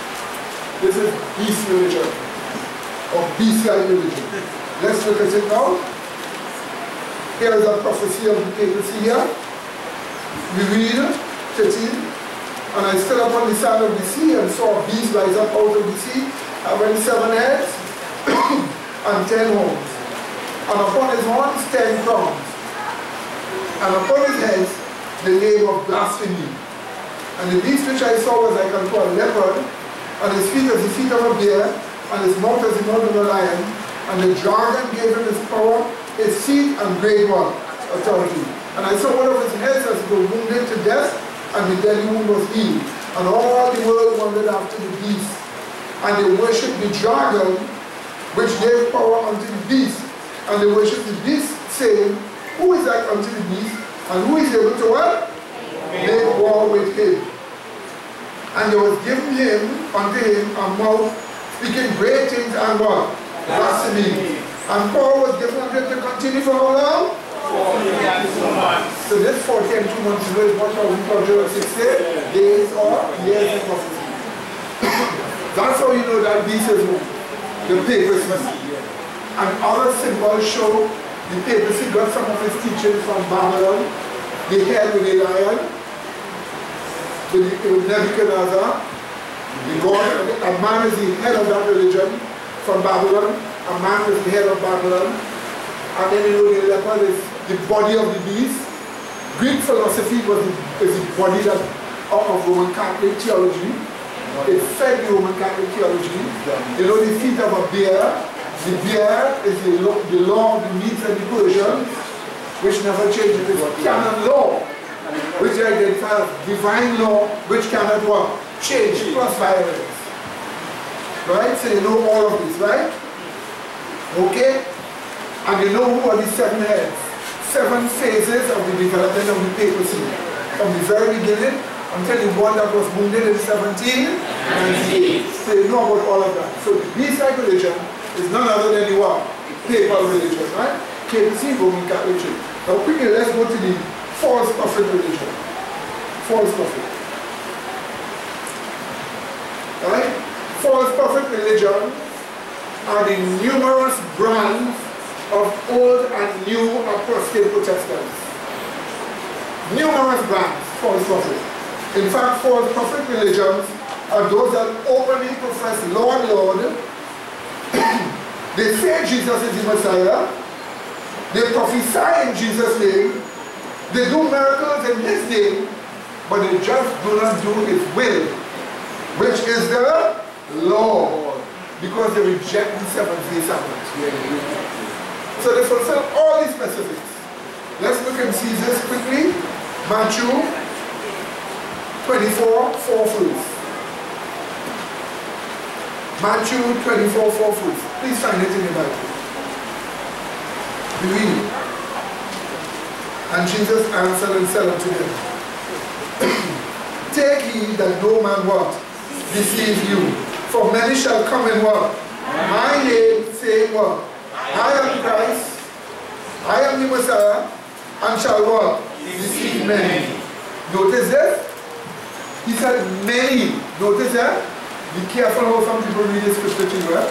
He said, many shall come in my name, saying, I am the Christ. If he was speaking about those people saying that they are the Christ, he wouldn't say, many shall come in my name, saying, I am the Christ. He would say, many shall come in what? My name, saying, they are the Christ. But you see, many shall come in what? My name, saying what? I am the Christ, and shall deceive many. So the first warning that Christ gave to the disciples of the end is many religions having named Christ Christian, but being deceitful. Remember that I said, what is the sign of the coming of the end of the world? And the first warning he gave them is the large amount of Christians with the name Christians, but they're deceiving many. They say Jesus is the Christ. Now watch how this is so. Matthew 7 shows it.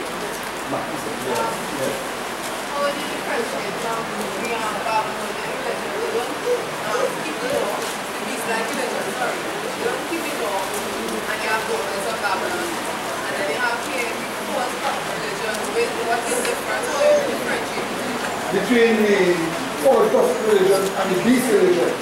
The beast religion is one. The Bible clearly tells you 1,260 years they had opportunity to do certain things.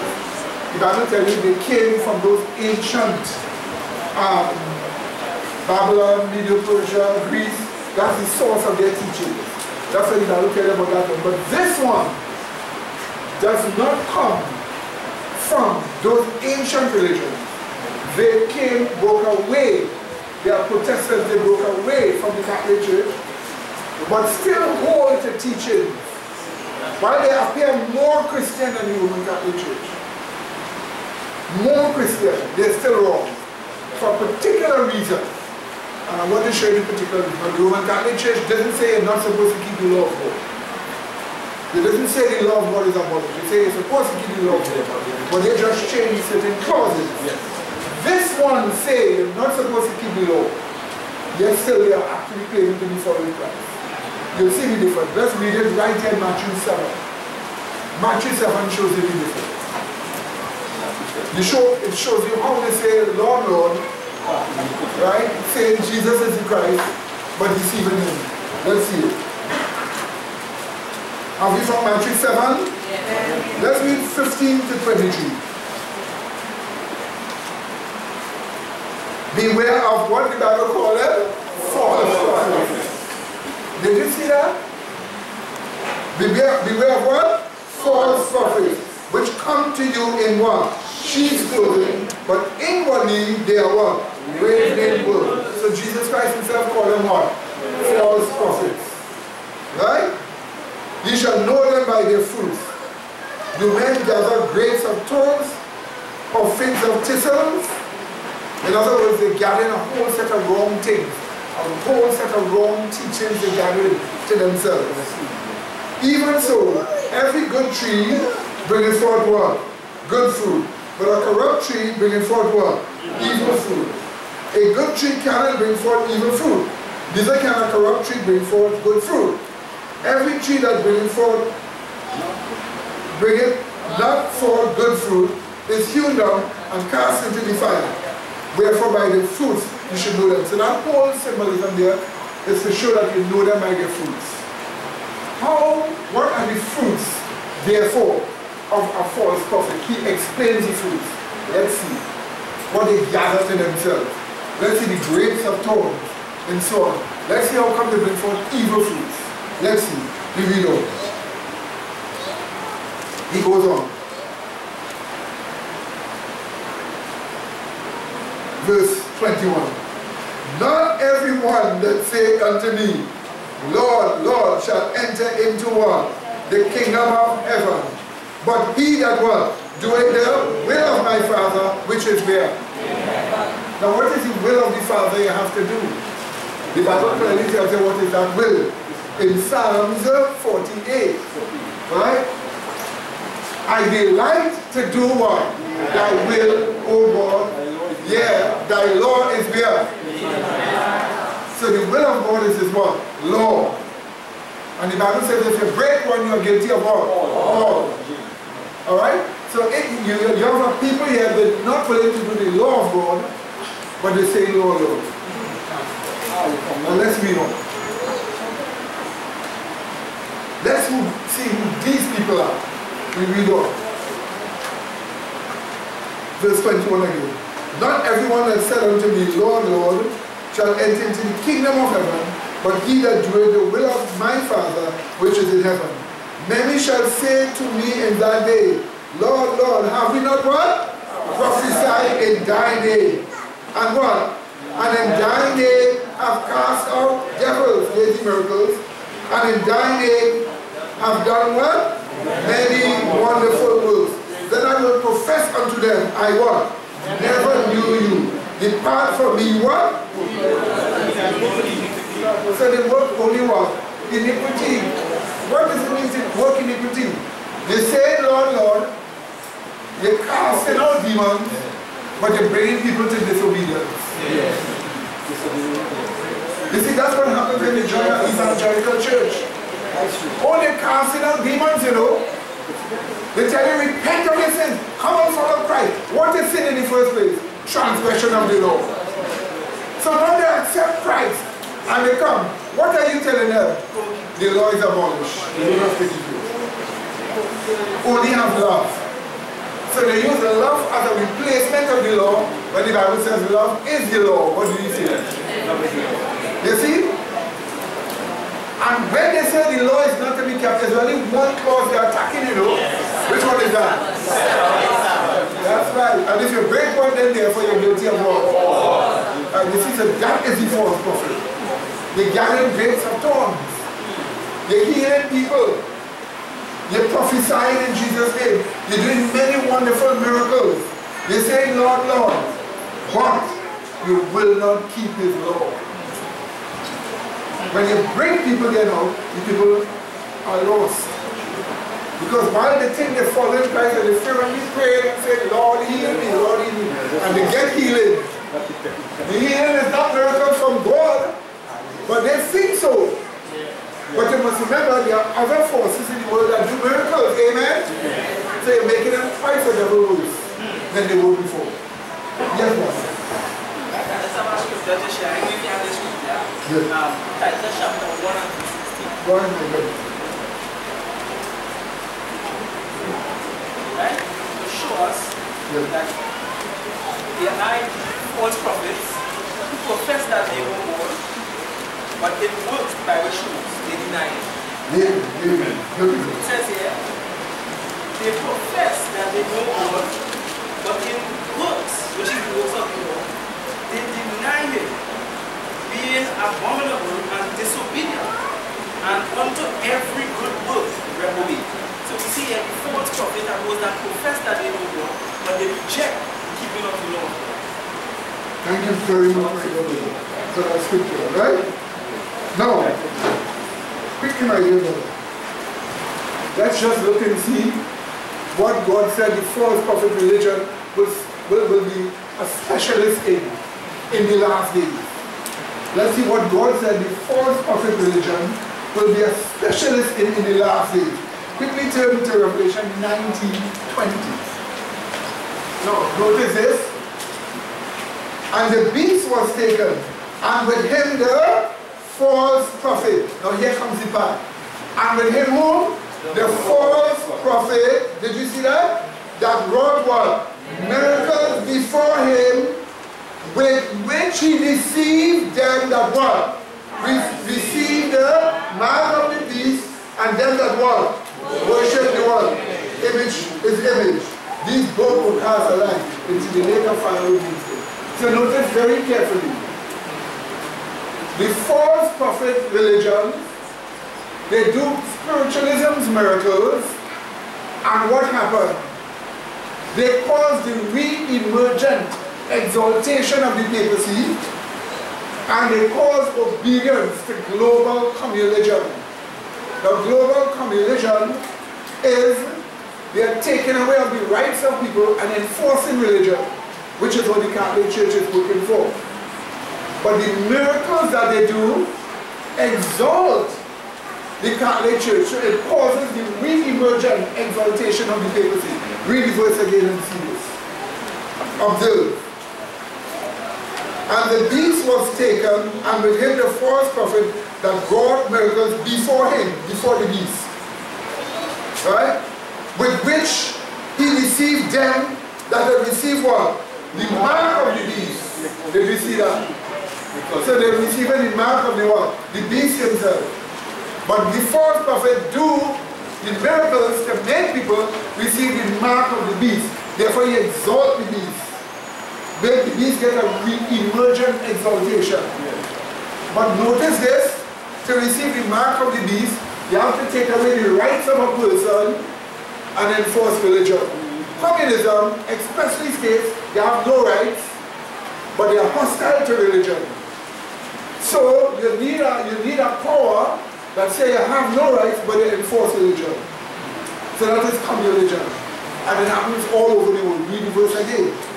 Notice this. And the beast was taken, and with him the false prophet that wrought miracles before him, with which he deceived them that received the mark of the beast, and them that worship his what? Image. Did you see that, my dear brethren? So you see it clearly here. The false prophet religion do spiritualism's miracles. It causes the re-emergent exaltation of the papacy and causes what? Obedience to global what? Communism. That's the point of what they will do. The false prophet. And right now, things like that are in preparation. Did you see that, my dear brethren? Just one quick point here. Just one quick point here. Next chapter. One quick point here. We need to understand a little bit about spiritualism. A little more. We need to understand about spiritualism. Spiritualism is many things. It's a doctrine, it's teaching, but it is also action. It is doctrine and teaching, it is action. So spiritualism, therefore, can also be defined as evil spirits working what? Miracles, or the miracle working power of demons. That's how Mrs. White describes spiritualism, as the miracle working power of demons, or evil spirits working miracles. Yes, they have certain teachings, and those teachings are the doctrines of spiritualism. In fact, the foundations of spiritualism is the teaching immortality of the soul on earth, that is it. The foundations of spiritualism on earth is the teaching of the what? Immortality of the soul. Is that understood, my dear brothers? Now look at Revelation 16:14. Again, Revelation 16:14.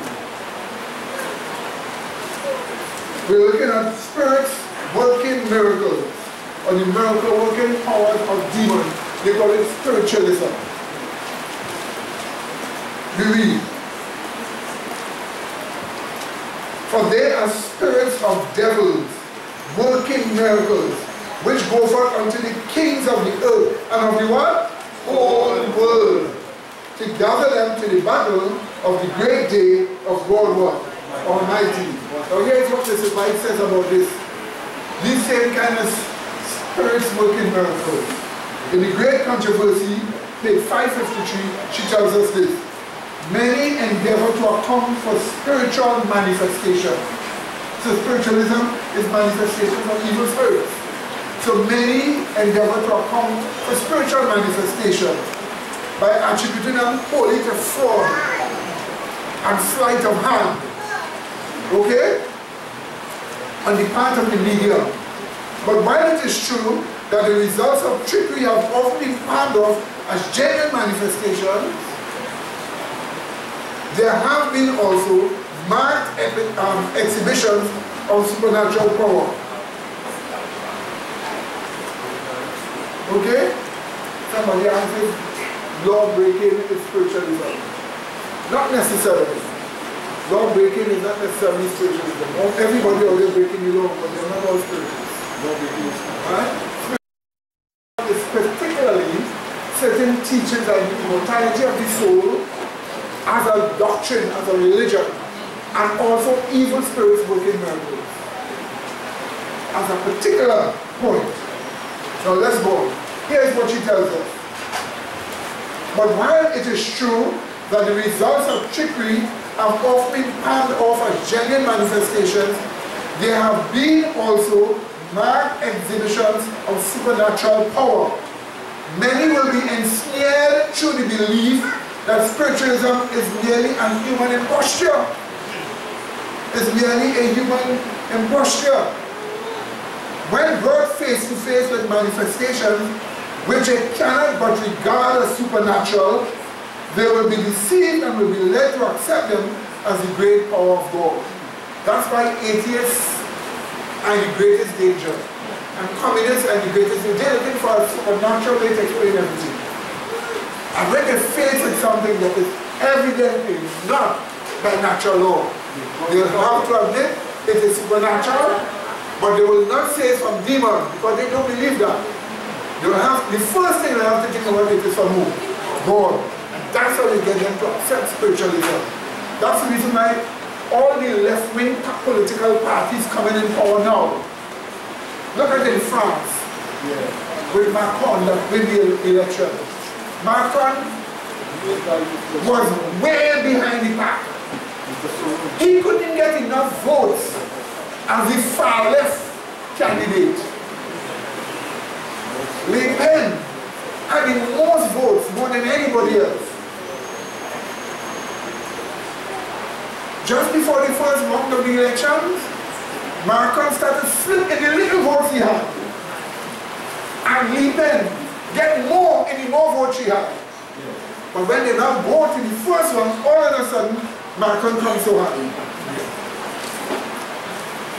Now when the next one the election comes, during that period, he slipped even more. And she get even more when you check the polls. But when the second one comes, he went with a landslide. Impossible. Forgetting that George Soros owned the machines. And once he owned the machines, there was a plan in the machine that if everyone that voted for her, two will go to the opposite candidate. So that's how Macron won by a landslide. Only to find out the man in a lot of financial corruption.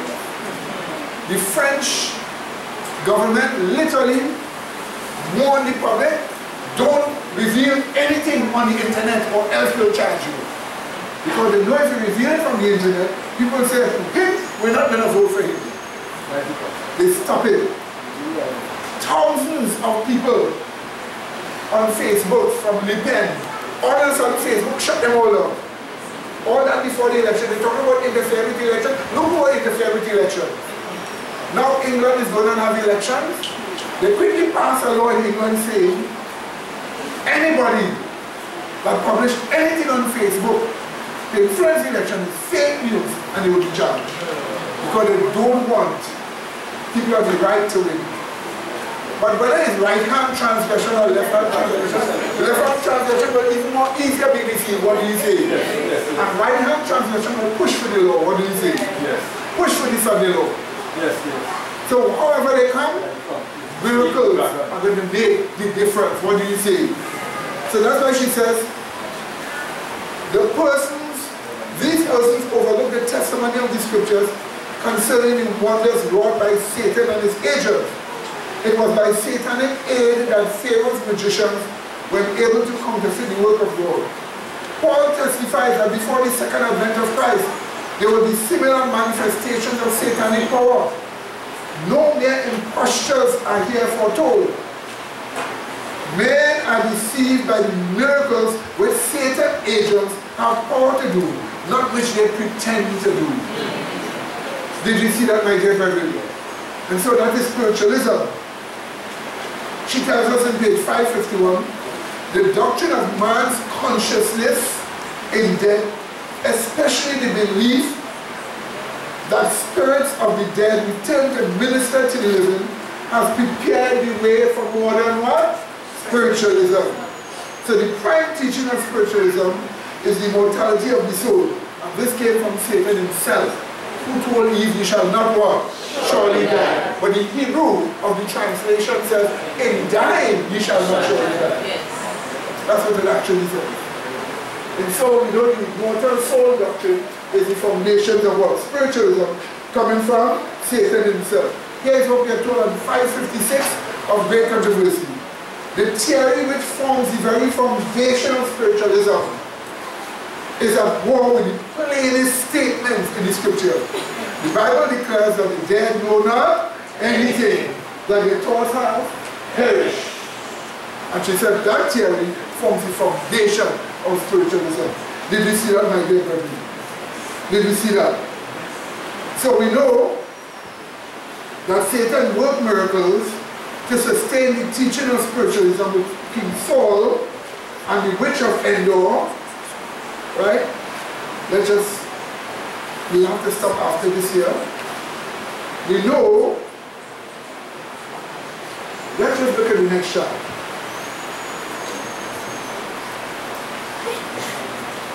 Right? Okay, quickly. Satan worked miracles to sustain the teaching of spiritualism. We knew that, right, brethren? Now, spiritualism also have other blasphemous teaching. But it is seen, spiritualism is seen in the fact that it makes no difference between him that serves God and him that serves him not. It makes no distinction between righteousness and transgression. That's what you know about spiritualism. It makes no difference. If it is spiritualism, it will make no difference between the righteous and the unrighteous. That's what it will do. So to mix the two up, that's one of the most deadliest teachings. The wicked person could have miracles work for them. It makes no difference. This was seen with Saul and the witch of Endor, and the alleged seeking for Samuel, who was God's prophet but was dead. Samuel was supposed to be of God. What does Samuel the righteous have to do with a witch? So you see, in spiritualism, whenever it is functioning, and you look at it, it doesn't make a difference between the what? The righteous and the what? Unrighteous. It seems to mix the two together. That is how you find them out. It's the best way to find them out. Because observe, how do you know what was wrong with King Saul? You were looking to a witch to bring Samuel, prophet of God, up. The least thing God will work with is a witch. The thing that is so opposite from a witch is a prophet. A prophet of God is opposite to a witch completely. So you have to look at the two and recognize that you must have a distinction between the two. But in spiritualism, there is no distinction made. Here is what Mrs. White says, page 556 to 557. If there were no other evidence, hear what she says. If there were no other evidence of the real character of spiritualism, it should be enough for the Christian that spirits make no difference between righteousness and sin, between the noblest and purest of the apostles of Christ and the most corrupt servants of Satan. So somebody print a book and they see they put a picture, this is the Apostle Paul, this is the Apostle Peter, and this here is Karl Marx. And they give the impression all of them is together doing something. No! You see, spiritualism doesn't make a difference between what? Righteous and the what? Unrighteous, they lump them together. That's how you know it is spiritualism. So if you want to look to discern spiritualism, look to see them mixing what? Righteousness and what? Evil together. You understand? Good and evil go together. That's right. Yes, brother. I'm just trying to mess up point and following you. How do you justify that Protestantism, spiritualism will destroy republicanism? Because right now, what I'm getting is that they are holding up republicanism. So how will you justify they will destroy eventually? Right, so that's what I'm coming to. First we show you spiritualism doesn't make a difference between what? The righteous and the what? Unrighteous. That's how you do that. Okay? So look at what the Protestants will do now. Many of the newly formed apostate Protestant churches have already embraced the hands of spiritualism. Demon working power of evil spirits. The working power of evil spirits. They're working that way. They have already embraced the hand of spiritualism. And then they will accept the authority of the papacy too. So the Protestantism, the apostate Protestants, must do two things. They must embrace spiritualism, the miracle working power of demons, and secondly, they must accept the authority of the papacy. So when you're allied with that, then they will destroy republicanism, which is the right of conscience. Watch this. I quote, Great Controversy, page 518. Watch this. The Protestants of the United States will be foremost. I'm using page 588. That's on page 588. Find that page on the side. Okay, it's supposed to be the aims of the papacy. No.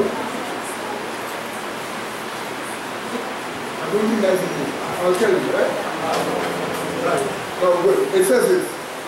The Protestants of the United States will be foremost in stretching their hands across the Gulf to grab the hand of spiritualism. Did you see that?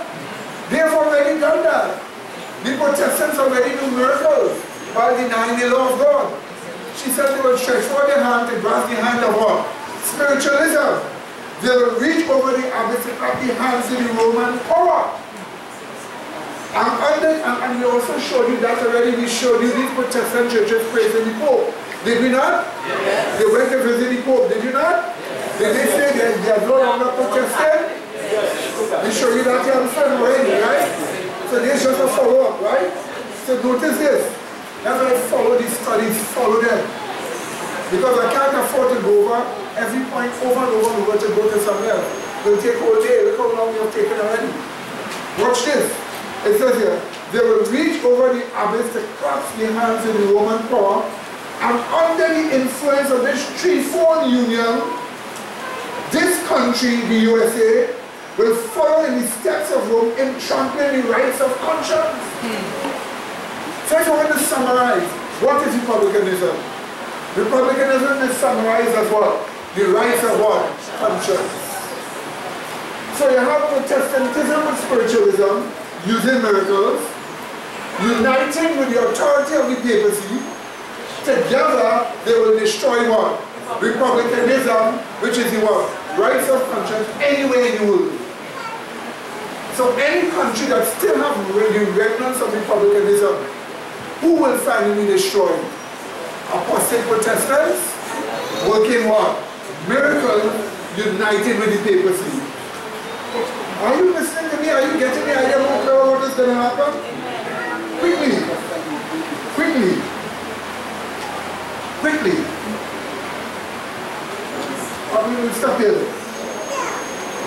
We'll stop here.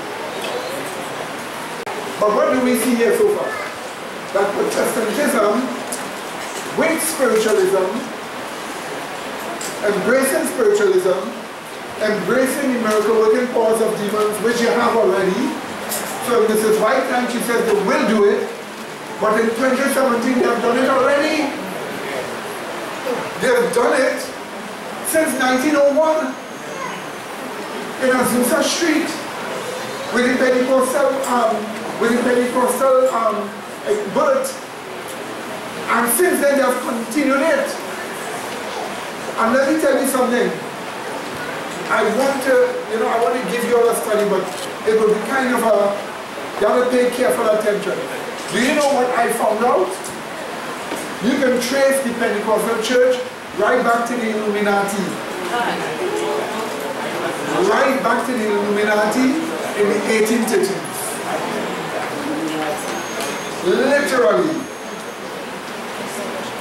Literally Adam White have paid people to form religions that would destroy traditional Christianity.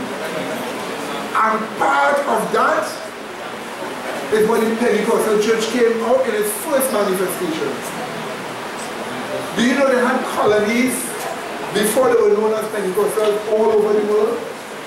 Do you know each colony was a communist colony? Literally spiritualism with communism. And now you make Karl Marx was a spiritualist. They had colonies in America, they had colonies in England, they had colonies in Canada. And all of that didn't work so good, so the devil shaped his plan and brings out Bala, the Pentecostal religion. And that's where it came from. It goes way back to the Illuminati. So they had embraced the hands with what? Spiritualism since its birth. But in modern times, 1901, that's when apostate Protestants embraced spiritualism. And then, listen to me carefully, 1912, they had a big meeting in America. And in that meeting in America, they declared they no longer are against the papacy. So since 1912, they started to embrace the hands of the papacy. Since 1912.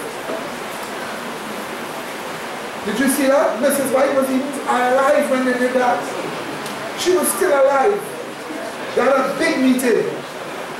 And in the meeting, they declared they no longer against the papacy. So we had them embracing the papacy since 1912. And now we've reached 2017. Look how late time is. And the question is, what are you doing with yourself? Are you preparing for the end? Many of us here don't even know these things. They don't even know that.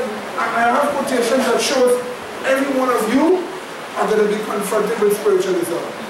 Literally demons working miracles to deal with you. Literally demons working miracles to deal with you as an individual. That's what she tells us. So how are you going to face it? If the prince of this world cometh and find something in you, he must come and he must find no weakness, no fault in you. What do you say? This is your time to get what? Strength. This is your time to be serious and get strength. This is your time to be dedicated with strength. What do you say? Yes, brother. Yeah, brother. That's something I'll tell you, I'm 90 feet some years old. Last time I was like, I'm up at we go to Thomasy. While we go to Thomasy, I see this bright red light going up. And I watch it. I watch it going up and I sit down and watch it, turn the body, pointing on these up. I see it and I said, I enjoy going up and down, up and down. I said, I may shift. I just watch it, I said, forget my thought, go back to sleep. I start to pray my mind. Hey brother, if you think that is an example, worse than that. Because remember, it must appeal to things in you that you have gotten rid of, that you're supposed to have gotten rid of already. And if there is no light flashing or playing, this time it is miracles, to work on things you have in you that you haven't dealt with. This is the reason why sin-freeness is what we stand for. You must deal with everything. What do you say? You must be made sin-free and maintain the sin-freeness. What do you say? And you must be serious about it. Because if you're not serious about it, you wouldn't get anywhere. Amen? That's why that is what this faith is all about. Why does this church exist? This church exists because as a Seventh-day Adventist church, it stands for the original teachings which tells us that we're supposed to be sin-free by justification, by sanctification, to inherit the eternal kingdom, but to be able to face every problem in the world. That's what it is all about. And that's the reason why today, when you hear his voice, what do we say? I'm not your heart. That's why you're not supposed to do that. You're supposed to be serious and you're supposed to be sincere. Sometimes I might have to find myself acting drastic to help some of our brethren. Acting drastic to help some brethren. Because sometimes people interpret the help as if you're an enemy. They interpret the help as if you're an enemy. When you really are trying your best to help them. Best to make it better for them. So my dear brethren, remember these things that we are saying. You may not remember all these things we have spoken about, but at least you could remember that spiritualism is evil angels working what? Miracles. Could you not remember that? Yes. Of course you could remember that. At least you could remember that. And at least you could remember they're coming for you. You can remember that, can you? Yes. At least you can remember they're coming for you. And at least you can seek to be sincere, to get something, to really mean it. That's what this is all about. And as I said, if this church is not about sincerity, we might as well close our doors. Join now this Pentecostal or something. But that's what this church is all about. Sincerity. We really mean business.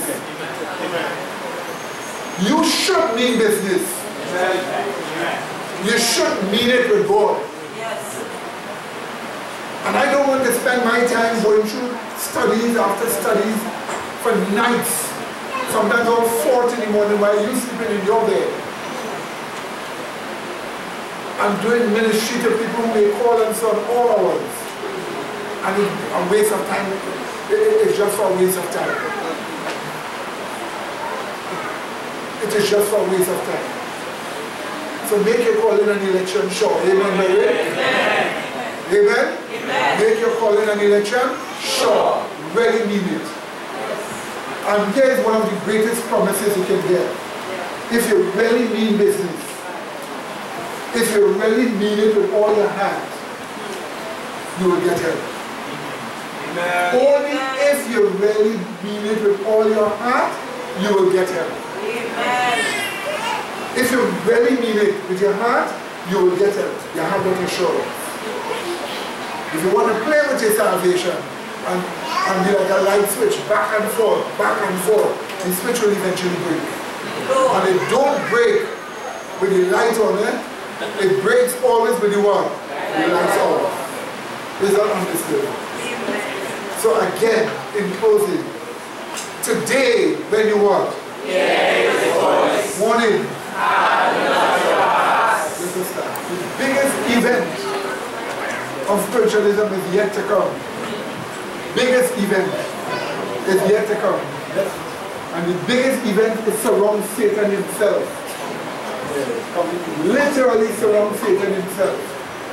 And spiritualism is meant to support Satan himself in his biggest event, which we want to talk about. So we haven't touched the real issue yet. Spiritualism's miracles. Satanic miracles in the end time.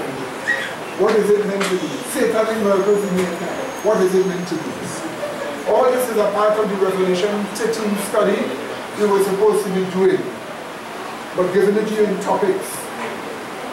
Because if I were to write out a whole Revelation 13 study from verse 11 down to the end, it might take 4 books. So we're just taking it in topics. Many of the topics have passed already, which you all have. This is just one of the topics. And we still have more topics to touch. So please, take these studies in heart and really mean it. I don't know what else to say to beg you. I don't know what else to say to appeal to your mind. I just don't know what else to say to get some of you off your love of ease. Or off you taking the thing too light. You have a terrible thing to face in the future. And just as how there are single individuals here, every single one of you are going to personally face spiritualism's miracles coming at you as an individual.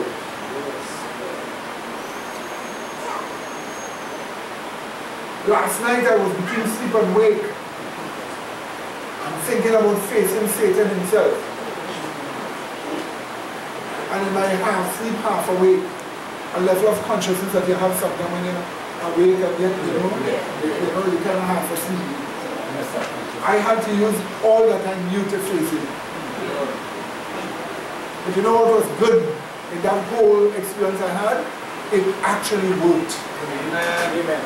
Because one thought will lead to a next thought, and a next thought will lead to another thought, and another thought will lead to another thought. And each of them had to be the revealed truth of the plan of salvation.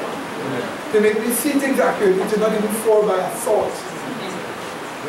And in that half awake, half asleep situation there, it actually worked. Studies that we had here in mind, it actually worked. And I know, personally, we have this assurance that it will work for us. Amen. But you have to mean it.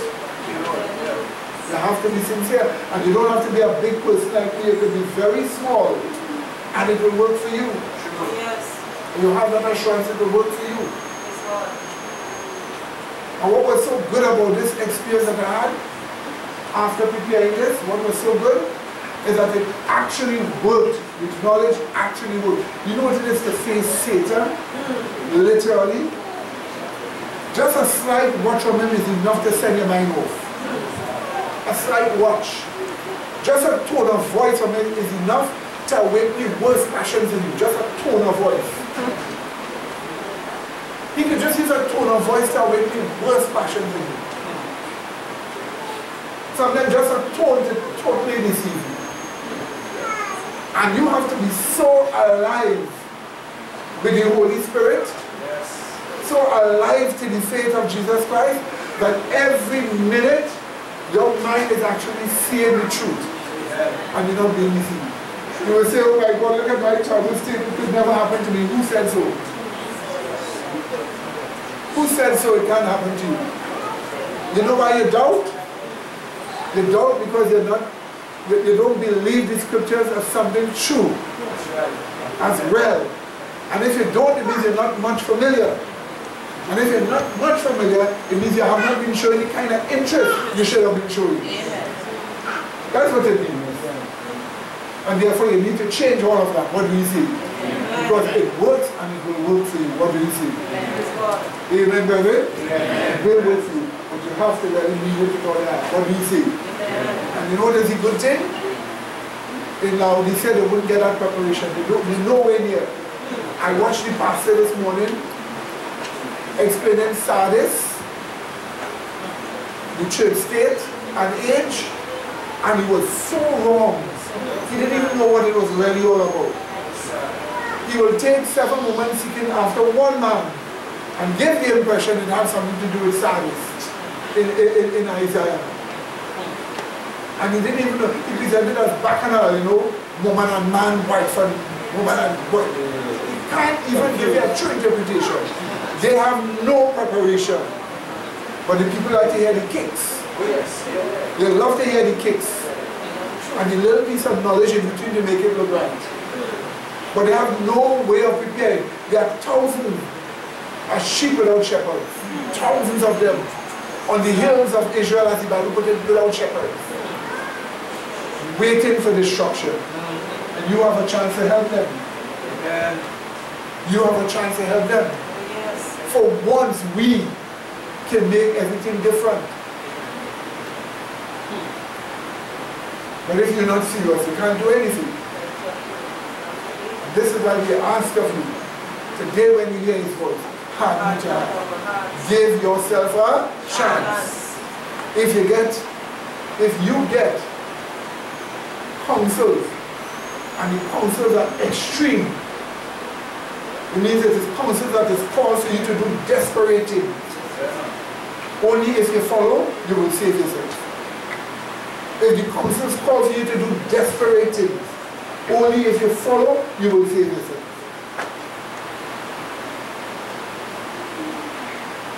I am here. Many of you have my phone number. I can't talk to everybody. Sometimes I'm talking to one and another one is calling and I'm saying I can call you back and let you call me. But if I ask you to follow me up on the phone, follow me up, something is happening and you want them to follow me up on the phone. Some will say yes, yes, and they start but they never finish. And then problems happen and they don't follow up. But they don't follow up when they don't want what is right. Because if you know your call, I wouldn't tell you to do the wrong. And the instruction will be what you should do. Sometimes I leave you hanging out there for you to show your personal sincerity. And call and seek to do something. And you do nothing. Sometimes I just come and appeal to you to make a course of action. To show a little sincerity. And you watch your smile and you do nothing. You're not doing me anything. Because I am making sure I do everything that I'm supposed to do. So this is the reason why we beg you, when you get the chance, mean it with your hand. You may have to do drastic things, and sometimes you may get some very drastic counsels to do, and you will have to do it. The figure you might be losing, but you're not really losing. You're gaining. And sometimes you have to throw away all the weight that is destroying you, which when those temptations come, you will be found with and you will be destroyed. You have to throw it all away,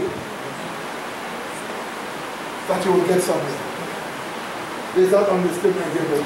Amen. So may God help us, as at least today we are higher rising in His spiritual consciousness, and today we make you a little more serious and sincere based upon what we have studied here. Let us hope this may happen to you. True. Is that understood? Amen. Yes. So let us pray. Gracious, loving Father, we thank you for all that you have shown us. We thank you for helping us to see the terrible situation we have to face that is ahead of us. May we be serious, sincere, and honest enough to give ourselves totally over to the truth, to follow divine counsels no matter what we may seem to be losing. Please help us. Grant us that success and help us that your name may be glorified in us as we make the right decision, preparing for the end. And so we thank you very much for hearing us and granting us the help and hope in you through Jesus Christ our Savior. Amen. Amen.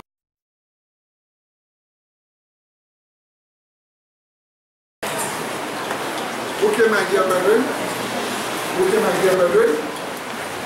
Let us just start again with a word of prayer as we continue into the second part of our study here on spiritualism's miracles, satanic miracles in the end times. Okay, let us bow our heads, please, and let us pray. Gracious, loving Father, be with us right now as we enter into your word. Give us a special blessing of your Holy Spirit that we will understand these important truths, all for your glory's sake and for our salvation's sake we pray, through the truths of Jesus Christ, the plan of salvation. Amen. Amen. Okay. Okay. We want to start off with this particular chart here, and what this chart here means for helping us understand the truth.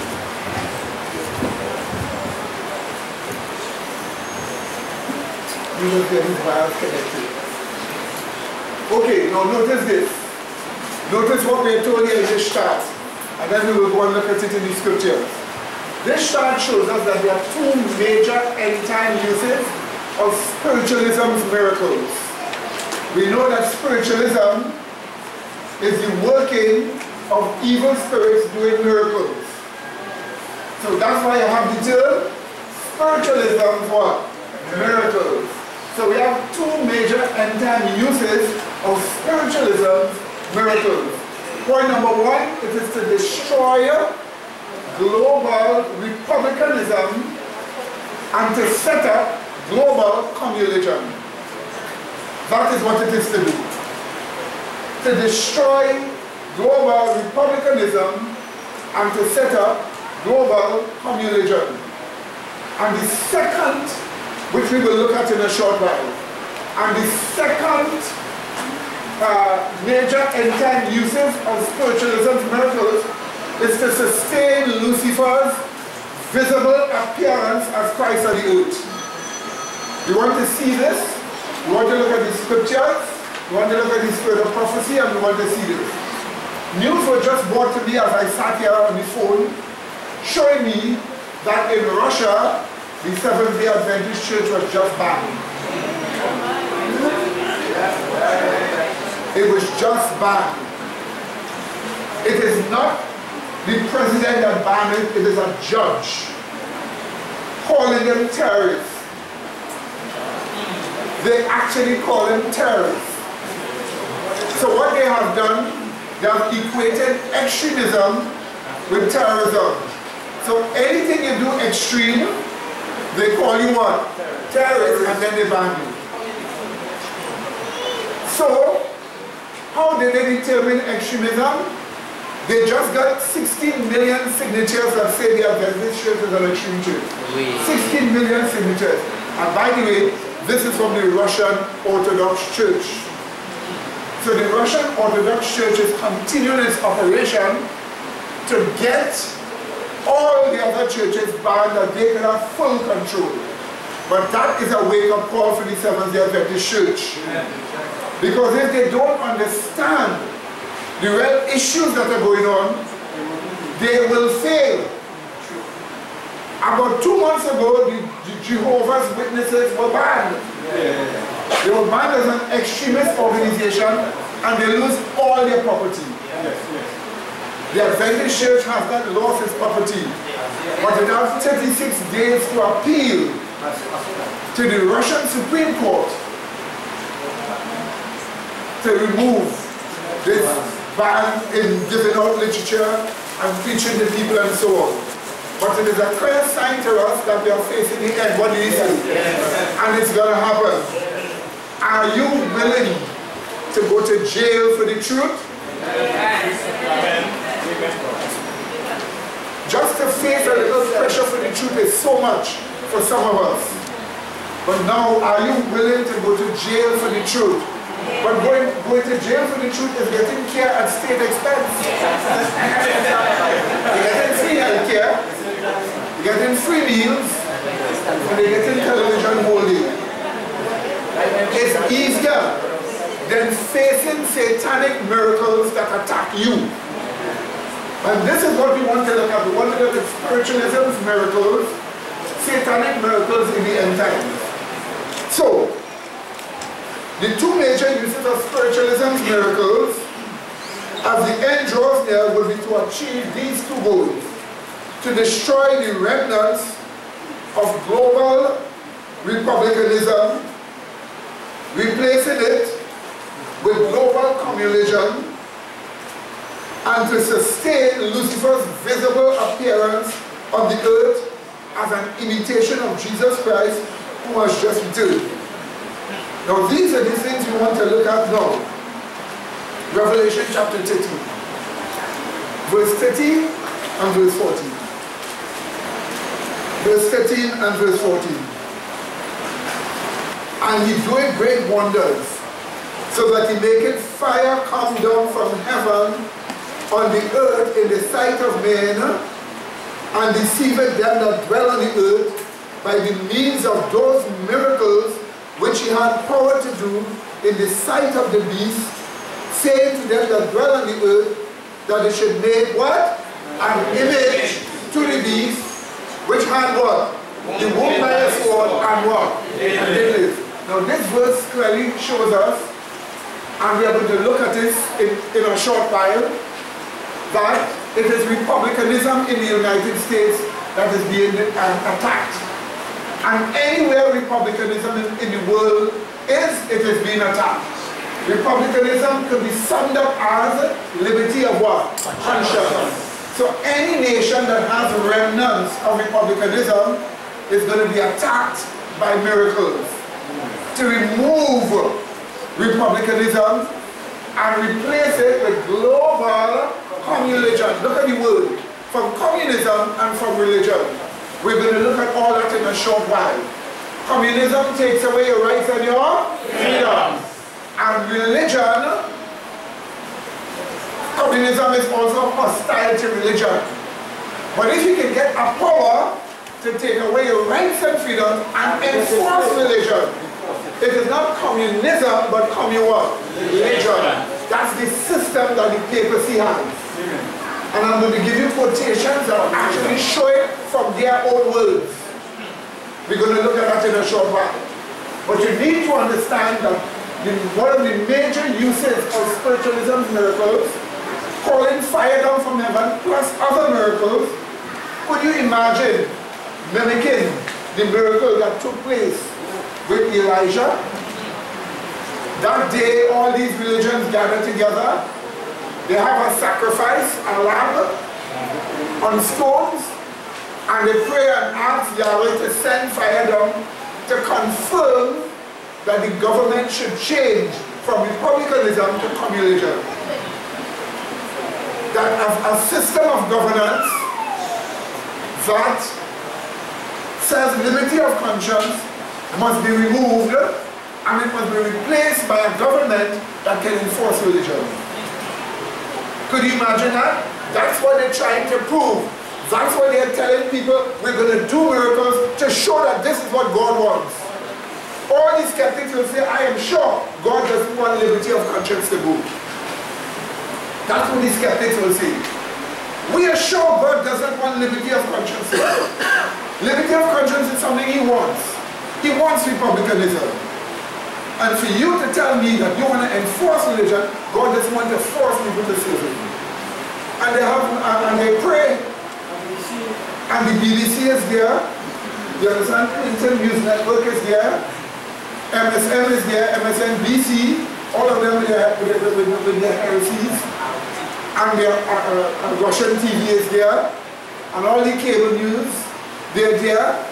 And as these ministers pray, they suddenly see fire come down from a spot in heaven and consumes the whole sacrifice of the stones and spreads no further to burn nobody. What will they say? They will say, well, yes, God seems to want this. And then not just only that, more miracles come to prove it. But we know that there are two sources of miracles in the world. A divine source and what? A spiritualism source. So it is a miracle from where? Spiritualism. And they are seeking to encourage the change of the government. Now this is global. What will cause the whole world to change? Nothing but supernatural miracles. How would you get communist China? Communists are the easiest to fool by miracles from the devil. Because as far as they're concerned, things about God is not real. And they will not be able to account for supernatural manifestations. They will have to think it is God working. This is why Mrs. White tells us to be skeptic. Miracles convince them more than anything else. And this is what happens. Now the second usage of spiritualism miracles is that Lucifer himself will appear on the earth as Jesus Christ. As Jesus Christ come back to the earth. To do that, he will have to make himself look like Christ. He will have to speak like Christ, being familiar of how musical Christ's voice was. He's going to have to say truths the way Jesus said it, being familiar with it. And he's going to have to do some miracles like Jesus did, as if he's repeating himself when he comes back. And then, he's going to say that he sanctioned Sunday in honor of his resurrection. That is an overmastering delusion for those who do not live by faith. You say, well, I know he will do that already. Countless Adventists have read he will do that already. But knowing that he will do it and living by the understanding thereof is two different things. Because you need to live in a way that delusion will not be in your mind. Because when delusion is in your mind and you lose evidence of the truth, any of these miracles could affect you. And this is the reason why today you have to take your time to learn these important truths. Is that understood? Remember the Bible already tell you, many false Christs shall appear. And if it were possible, they will deceive the very elect. Many false Christs. The Bible also tells you that Satan also appears as an angel of light. Is that understood? So here he comes as an angel of light, a messenger of light, as Christ, in the very last time, to fool people with regards to certain things. So let's now go into this, and let's deal with destroyed global republicanism and set up communism. Next chart.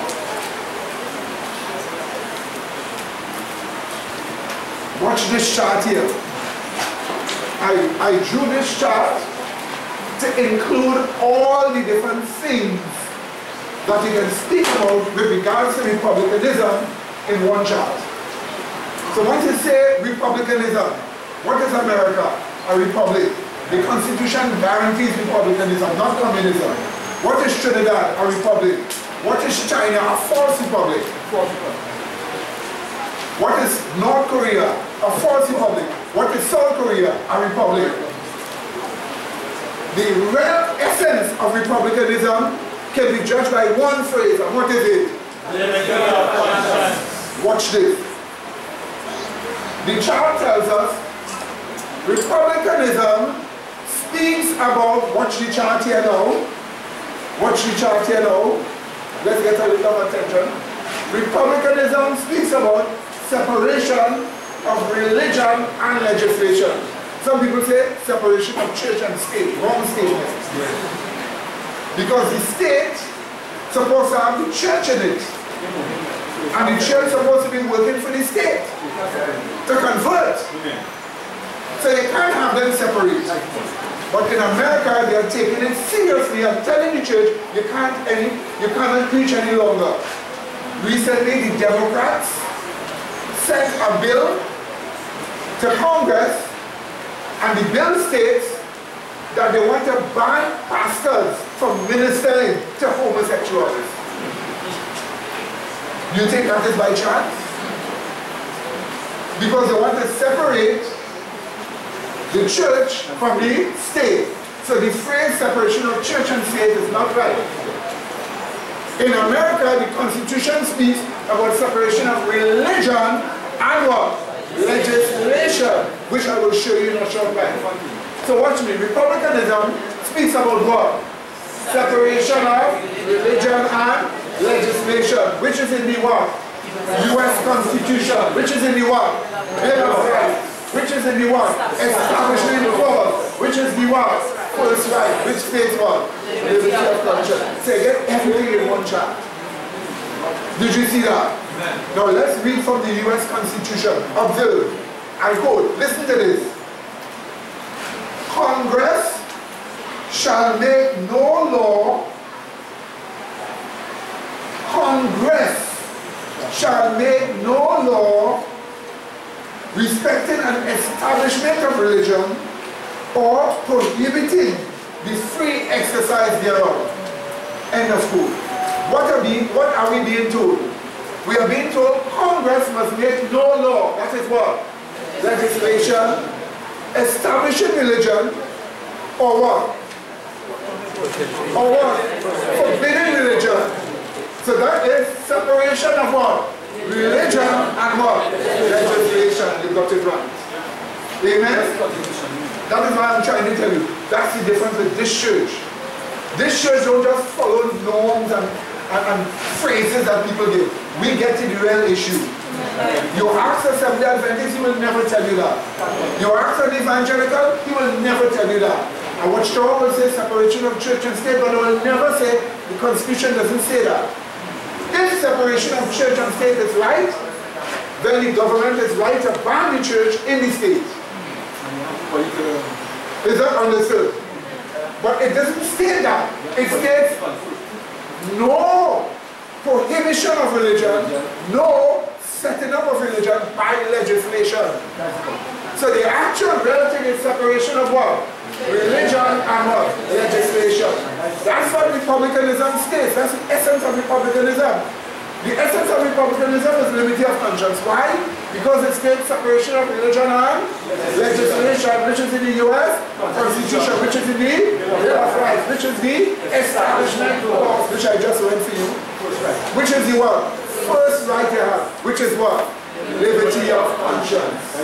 If your conscience is supposed to be ruled by the Holy Spirit, no man is supposed to write a law to rule it. What do you say? The moment he does that, he becomes God to you. Amen? And we don't need man gods. We need the God who came in the form of man. Amen? That's what we need. Amen, brethren? And as long as any country in the world has liberty of conscience, it has a form of republicanism. Trinidad and Tobago has liberty of conscience. It has a form of republicanism. We call ourselves a republic. Grenada doesn't call itself a republic, but it still has liberty of what? Conscience. So their legislation is republican legislation. St. Vincent is not a republic, but it has liberty of what? Conscience. Therefore, its legislation is even better than Trinidad. Beautiful. Because it encourages separation of what? Religion and what? Legislation. So as long as there's any form of liberty of conscience existing, republicanism is there. Amen, brethren? So the miracles is to remove republicanism from all over the world, wherever it is. Is that understood? And set up communalism. Now let's just look at communalism a bit. Next shot.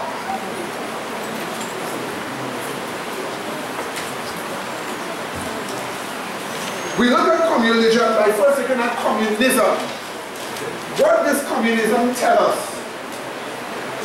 Communism is the very opposite of republicanism. It tells us that it abolishes rights and freedoms. It tells us that it is hostile to religion. That's what communism tells us about itself. I am going to read from the Communist Manifesto by none other than Karl Marx and Friedrich Engels. So we're going at the heart of the matter. What do you say? And I quote page 98 from that book. First quote. Listen to it. Listen to what communism tells us. So if it abolishes rights, if it abolishes what? Freedoms. With abolishing freedoms, it is abolishing what? Liberty of conscience. And it is also what? Hostile to religion. I quote. And the abolition of this state of things is called by the bourgeoisie the abolition of individuality and freedom, and rightly so. So what do they say? Rightly so. They are abolishing individuality and what? Freedom. That's what the Communist Manifesto, page 98 says. Page 103 tells us this, I quote, the ideas of religious liberty. So from the time they speak about rights, from the time they speak about freedom, from the time they speak about liberty of conscience, that in one phrase is what? Religious liberty. So here what they are saying. The ideas of religious liberty and freedom of conscience. And what? Freedom of conscience. Did you hear what the Communist Manifesto is telling us? The ideas of religious liberty and freedom of conscience merely gave expression to the sway of free competition within the domain of knowledge. So to a communist, the knowledge have arrived to the highest point in scientific socialism. So you don't need no competition in the domain of knowledge. They don't need their knowledge being contested. If their knowledge is contested, then you'll have to remove communism, maybe. So they tell you the ideas of religious liberty and freedom of conscience within the merely gave expression to the sway of free competition within the domain of knowledge. But communism abolishes eternal truths. It abolishes all religions and all morality. End of quote. Did you see that? So they tell us they abolish everything. That's what they say. So when they say communism, it abolishes what? Rights. It abolishes what? Freedom. Which includes what? Liberty of conscience. And it is what? Hostility to religion. That's why so many millions of Christians were murdered in Soviet Russia, in the Soviet Union. Are you listening to me? But let me quote Lenin himself. Vladimir Ilyich Lenin, the first communist president in the Soviet Union. I quote his book on religion. Yes. You know that the Pope claimed to be God of earth, right? Not here. The Pope claimed to be God of earth. Yes, the Pope claims to be God of earth. Yes. But how will it work out when Lucifer himself come as Christ? I mean, From here, coming here. I'll come here in a short time. How will it come, right? The Pope claims to be God on earth. But Lucifer is not claiming to really be God on earth. He claims to be God come back on the earth. Well, the Pope doesn't say that he is literally Jesus Christ. He is just Christ on earth. But he agreed that Christ is where? In heaven. Remember, he claims to be God what? With God. Not God what? In place of God. And had he done that, nobody would follow him. And that is the reason why you and I have to remember the phrase that Lucifer is claiming is not God in the place of God in you, but God what? With God. He's part of the Godhead. That's what he's claiming. And if we lose that, we lose what really is going on. Okay? But we come into that. Then we are discussing this first. And then we'll come to that one. Let's just look at this first. Let me quote Lenin in his book on religion. Here is Lenin. Yes, brother. Yeah. Communism abolishes rights, freedoms, and religion. It is hostile to religion. But in these communist countries, right? Yeah. Don't they have laws against murder and rape and stealing and all these things? Yeah. So what they call that? That's not morality to them? Yeah. When they say communism, people start abolishing. So how they have laws to uphold morality, but they say it's abolition? Say they want your property and they want your wife. What will the communists do? Go through the law for it? Will they not do it conveniently? Attack you conveniently? So why they have the laws in the country? They must have a nice face. Yeah. You know what is the Soviet Union's old law on private property? You know what they call it? They say you have the right to personal property, not private property. That's what they say. They say personal. When your person is there and you're using it, you can use it. Once your person is not there, since it's not private, you can take it. And I didn't guess it. I have the old Soviet Union Constitution rules. That's what they said. They spoke about personal property, not private property. And that's, by the way, that was what China had. Until they changed it a bit, to have businesses now, not China making everything. The Lord has to buy something out of what made in what. So I don't know how long it will last anyhow. So if a person, they support that idea. If a person leaves to go to work, they come and take the house. Yes, many people have lost their property. You go to work, you come home, it belongs to the government. They want it. And they say, they give a reason. They've started up a regional office here. So they probably could give you a hostel to stay. Yeah. You can't do nothing about that. What you will do? Come up against 6 machine guns, and then they will put you in jail. So really and truly, they may say certain things, but they don't follow it. They may say, the old Soviet Union used to say, oh, we believe in separation of church and state. They really did believe in that. But it's not amen. Right, brother? But my question is not You want to know that? But they make a definition to get away from private property. They say it is not private, it is personal. So you could be in the house here also using it, personal, but not private. A person could be there too. And when they're ready to use it, it's not what? Personal, but not what? Private. There are a whole host of reasons. Right? Okay? It's like a different what? There's a difference between what? There's a difference between religious liberty and freedom of worship. Religious freedom and freedom of worship. In Muslim countries, they have freedom of worship, but they don't have religious liberty. So in other words, you can be free to worship, but your religion not necessarily what? Free. That's why the best phrase you can use is what? Come on, the best phrase you can use is what? Of course, because whatever it is God willing your conscience. If he say Islam, Islam, but he won't say that. But if he say Adventism, then Adventism is it. Amen, brethren? Now watch this. So Lenin now. Here is Vladimir Ilyich Lenin on Religion, page 21. I quote, pay attention.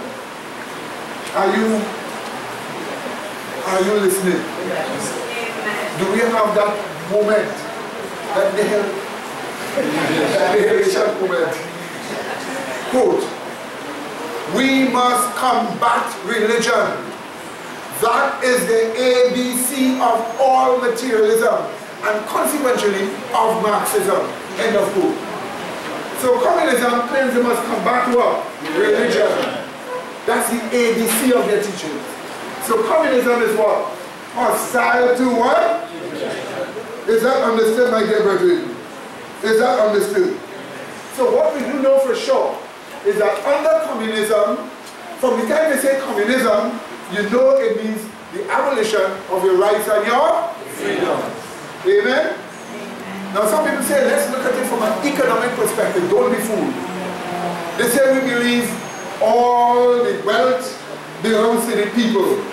But we finally find out that the people is really the government. You understand? Tricks are here. In Russia, a pencil factory owned by a businessman, they took it away when they overthrew the Tsar and then give it to Rothschild. But I thought it belonged to the people. But who you give it to? Rothschild. So the pencil factory are making money from the whole, from people who have to buy pencils to write. Instead of the money going in the hands of the state now, it goes in whose hands? Rothschild. And they expect your economy to survive by that. That's why a Soviet economy or a communist economy is naturally destructive. That's what's going on in Venezuela. The property tax isn't communistic. Yes, it is in the Communist Manifesto. It is communistic. All property tax are communistic. You're not supposed to make a person pay. A person is not supposed to pay government for what you acquired privately. You didn't hear what I just said?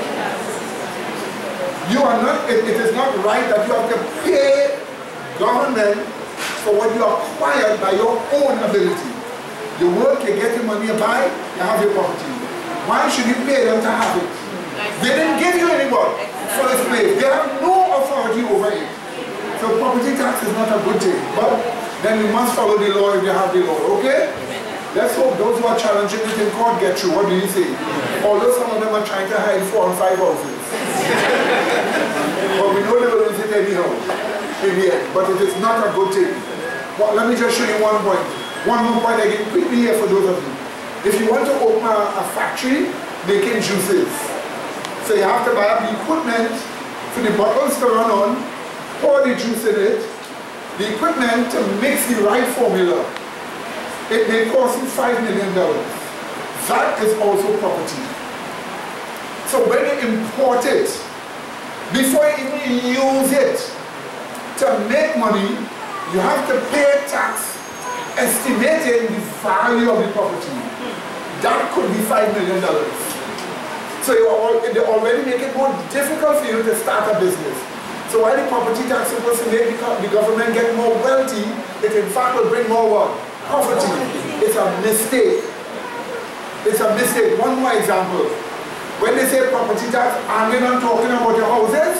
Yes. And they only tell you your house, how much estimation is the rent? Yes. They lie. It is your house and your land. Exactly. That's why if you don't have a house, you still have to pay for the land. So don't be fooled. You given a program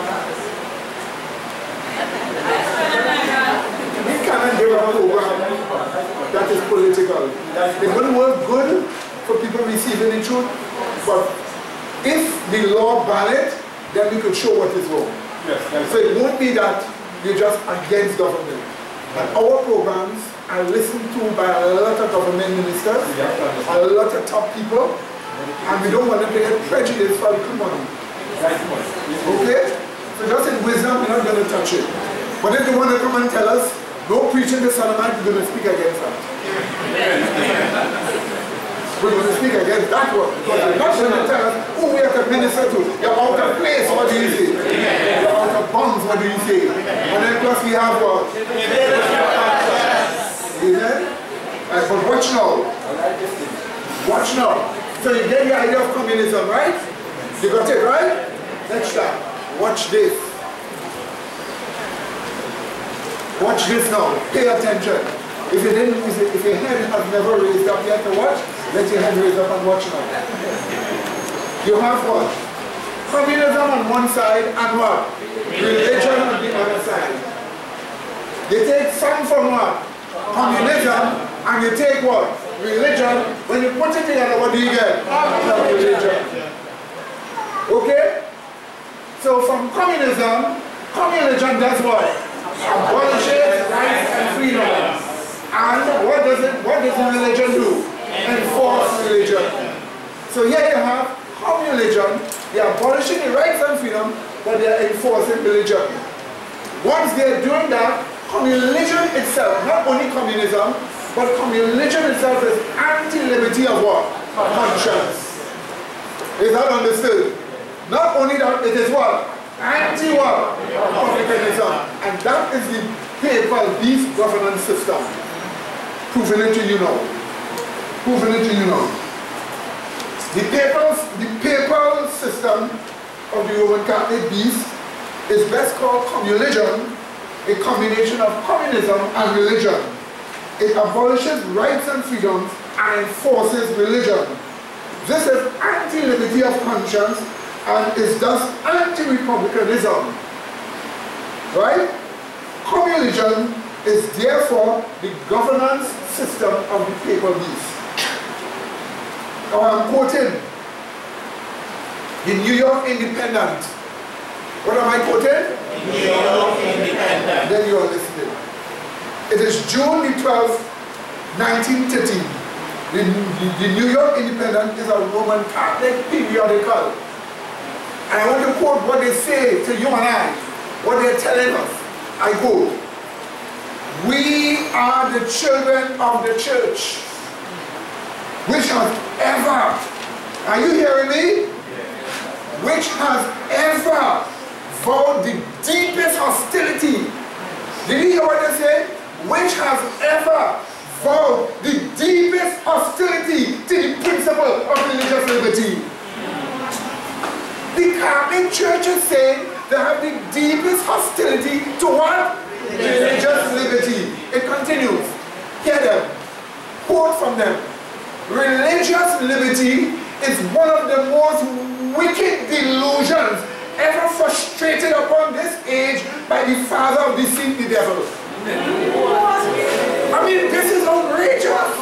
This is our board. But they are telling us religious liberty is of the devil. That's what they're telling us. So you now see that they are anti-religious liberty. Therefore they are anti-liberty of conscience. Therefore they are anti-republican. They themselves say it. So you can imagine that a combination of anti-liberty but are enforcing religion. What do you call that? They can't call it communism. They can't just call it religion. You have to call it what? Religion. That's why we have the right term. Even that, the Adventist Church hasn't gotten right yet. Now watch this. I continue. Religious liberty is one of the most wicked delusions ever frustrated upon this age by the father of all deceit, the devil. All these principles have been formally condemned by Rome. End of quote. Did you see that? So what if this little child can be bothered with? You know, my opinion is this. The Catholic Church say, no. You don't have no freedom of opinion. Did I speak the truth? I'm quoting New Catholic Encyclopedia, Volume 6, page 193. New Catholic Encyclopedia, Volume 6, page 193. I quote, unacceptable to the church, did you hear me? You paying attention? Do I have that moment?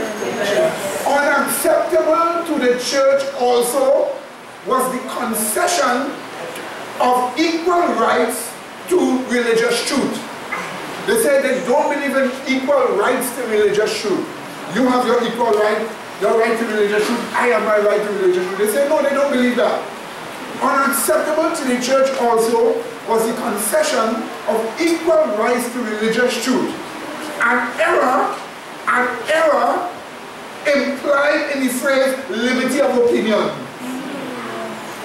An error implied in the phrase liberty of opinion and liberty of conscience. End of quote. So they clearly say they are against what? Liberty of conscience and liberty of opinion. That's why our Roman Catholic is merely a religious robot. Yes, that's right. But the only difference is that they are enforcing what? Religion. So you rightly call them what? Communion. That's right. Even that, the Adventist Church didn't get right. So are you understanding? That's why a Roman Catholic is a religious robot. That's what he is. But I have one last one to quote for you from Pius himself. And you know the Piuses are always the bad ones. I'm going way down to Pius IX. And this is 1846 to 1878. Look how long he ruled. 1846 to 1878. Pius IX. Hear him. The church. What do they do? What do they do? Hear him. The church has the right to require that the Catholic religion shall be the only religion of the state, to the exclusion of all others. To the exclusion of all others. Cursed. Hear the Pope speaking. Cursed be those who assert liberty of conscience. They're cursing you if you say what? Liberty of conscience. If you say, I have it. They say, cursed be those who assert liberty of conscience and of worship. Two, they put. They're right when they speak about conscience and what?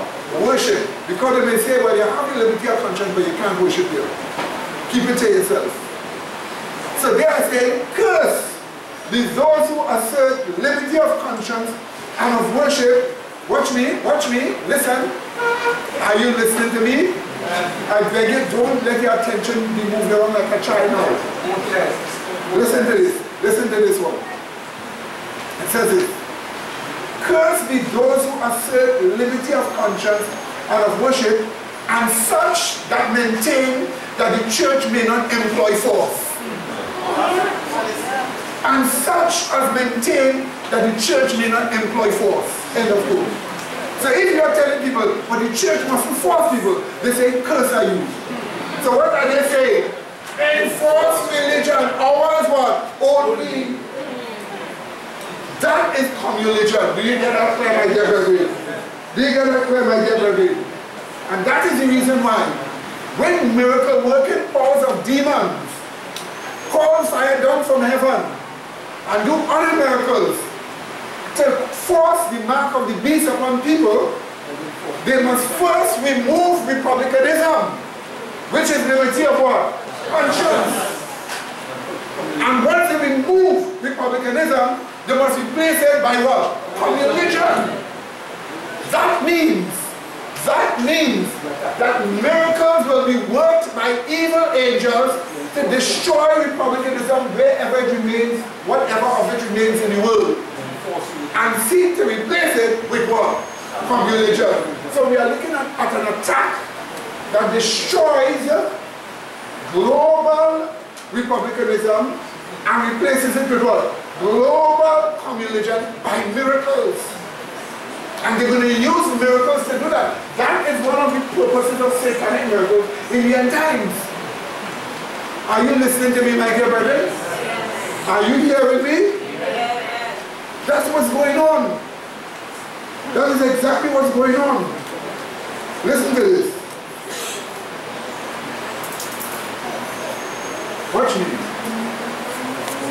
Remember, we showed you before that the apostate Protestants are the one that grabbed the hand of what? Spiritualism, which is spiritualistic miracles, and then grasp the hand of the papacy. Remember, we showed you that? And together, they moved to destroy religious liberty or liberty of conscience all over the world. Here's how Mrs. White put it. Great Controversy, page 588. Okay?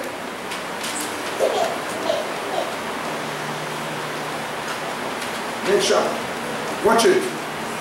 Great Controversy, page 588. Watch this. Watch. So the aim of spiritualism, demon miracles. You're hearing it now? You're watching it now? Watch the chart.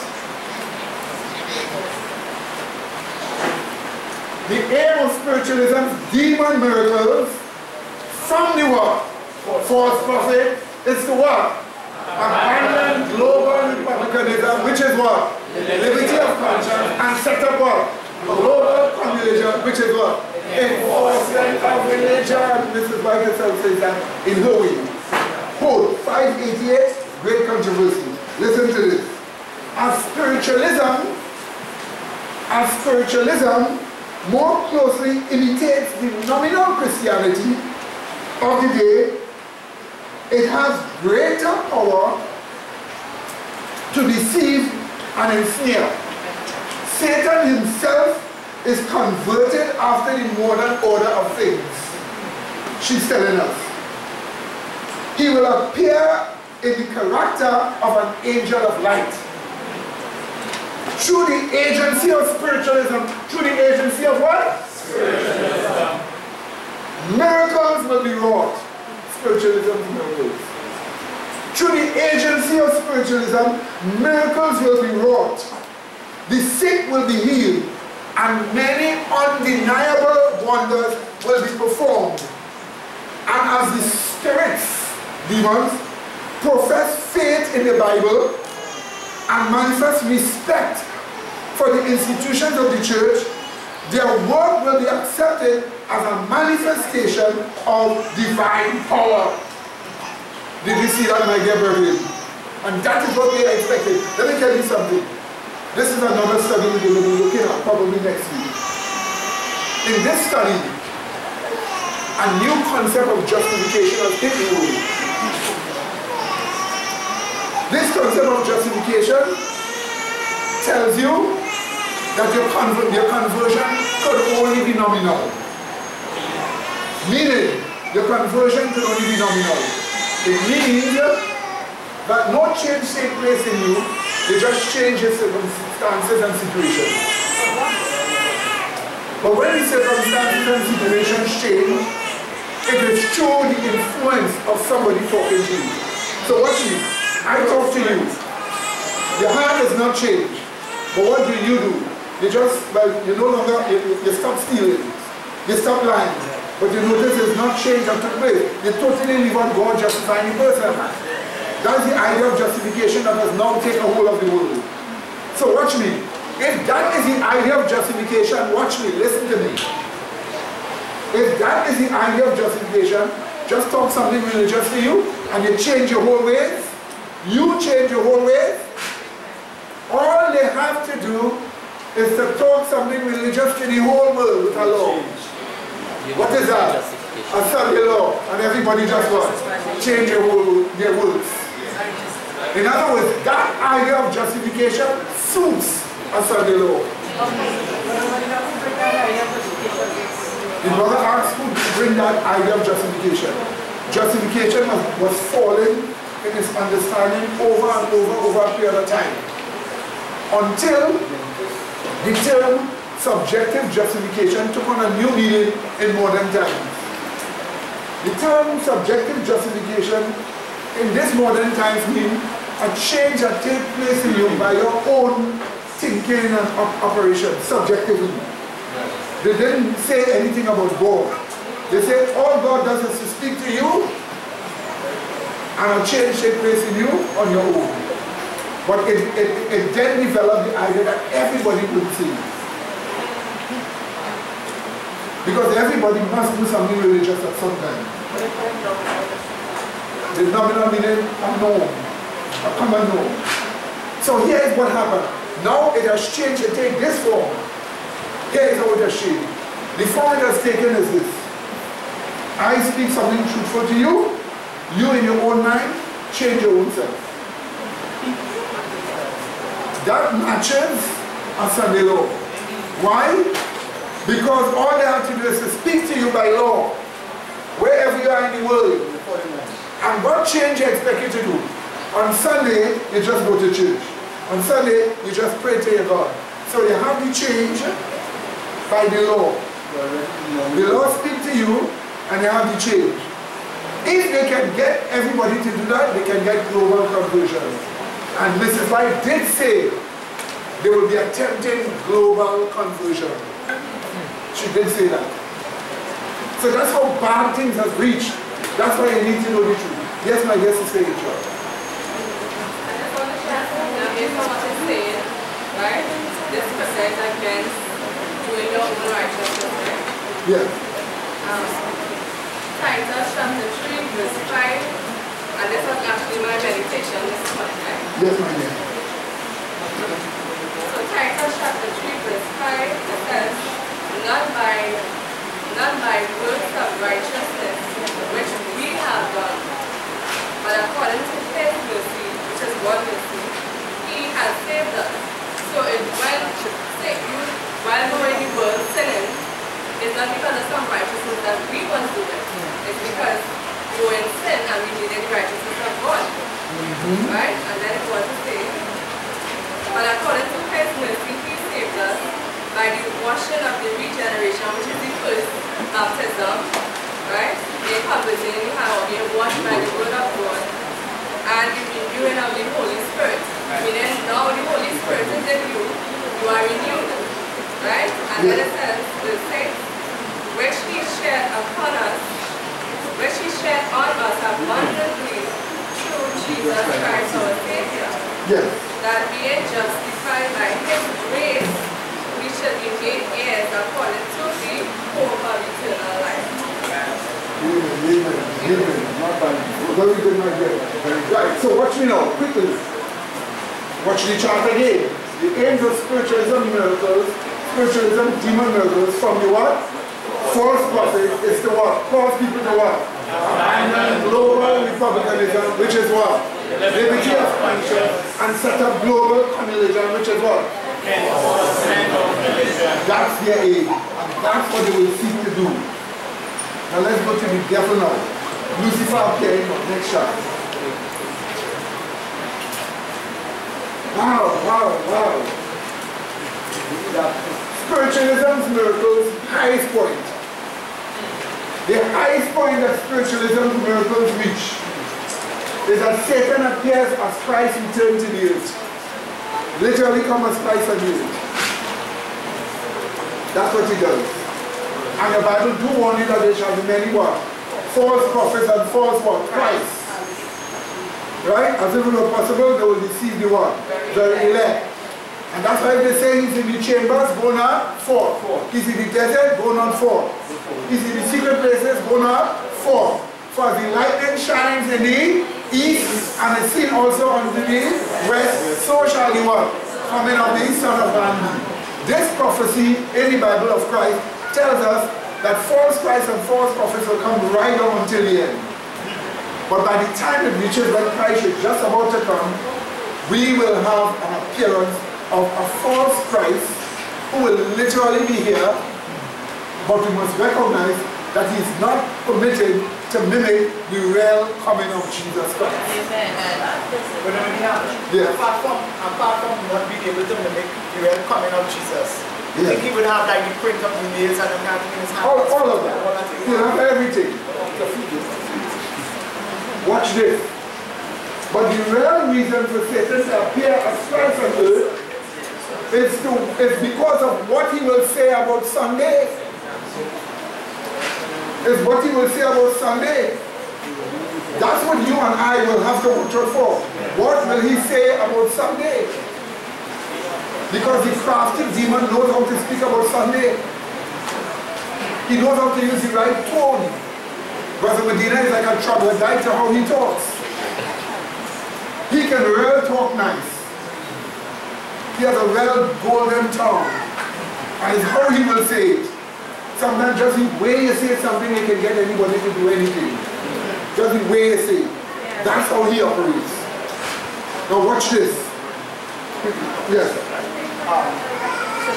Recently, sometime last year, Pope was allowed to go into the Congress House and he was giving some statements about the Constitution and what the Pope, what the Catholic Church believes.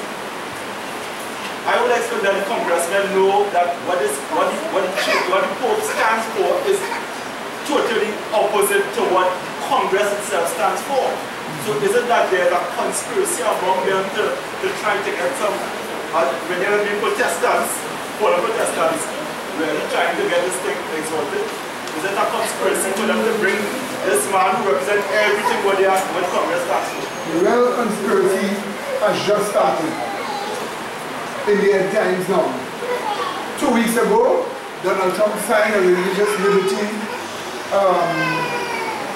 executive order where he's giving back religious liberty to the religions. He has sought to compromise with the left-hand transgressors, the globalists, to earn their favor, only to find out that they're planning to impeach him. They are planning to get rid of him. So suddenly he decided to stop toying with them. So Donald Trump will now come back how he was with his campaign promises. He's now brought back on that footing. Watch more going to take place. But we know one thing for sure. He has already told the evangelical churches, they have power to preach now. Because if you were to speak about politics, the IRS, Internal Revenue Service, could come and take taxes from your religion because they say you're not acting as a church. But you could be a church and you could speak about politics. So he has now abolished that was placed by Lyndon B. Johnson from those Jewish people to stop the church from speaking evil against left-hand transgression. So now Donald Trump has removed it. So the church has decided to comment now on politics. All well and good, amen. What do you say, brethren? But just don't enforce religion by legislation. Amen? We don't mind what you say. But just don't enforce religion by legislation. So let's watch this again. The highest point in spiritualism's miracles is Satan appears as Christ returned to the earth, and it is what he says about Sunday, how he exalts Sunday, that is the real point of it. So the real point of spiritualism's miracles is to exalt Sunday. Yes, brother. But I can share one text we read, one text on the chat, to show that we, the church, the true church of God, will see Satan in his folly before he reaches that far. Right? Yeah, we hope so. In 1 Thessalonians 4:17, right? Yes. What it said? Then we which are alive and remain shall be caught up together with them in the clouds to meet the Lord in the air, and so shall we ever be with the Lord. So at the second coming of Christ, the living and the dead will be caught up to meet them in the air. Christ not coming again to walk on it and say he changed glory. You believe that, right? We believe that, right? Evangelicals believe that too in our rapture. They'll be caught up to meet Christ in the air. So why will they think that Lucifer is literally on the ground and it is, why will they think it is really Christ? If they believe what we believe to a certain extent, why is it that they will think literally it is Christ that comes? This I'm saying, just quoting the scriptures nominally is not enough. You have to be in the faith of Christ. You have to have a different horizon of view. You must have a different mental experience about religion altogether and be living in it like a common thing.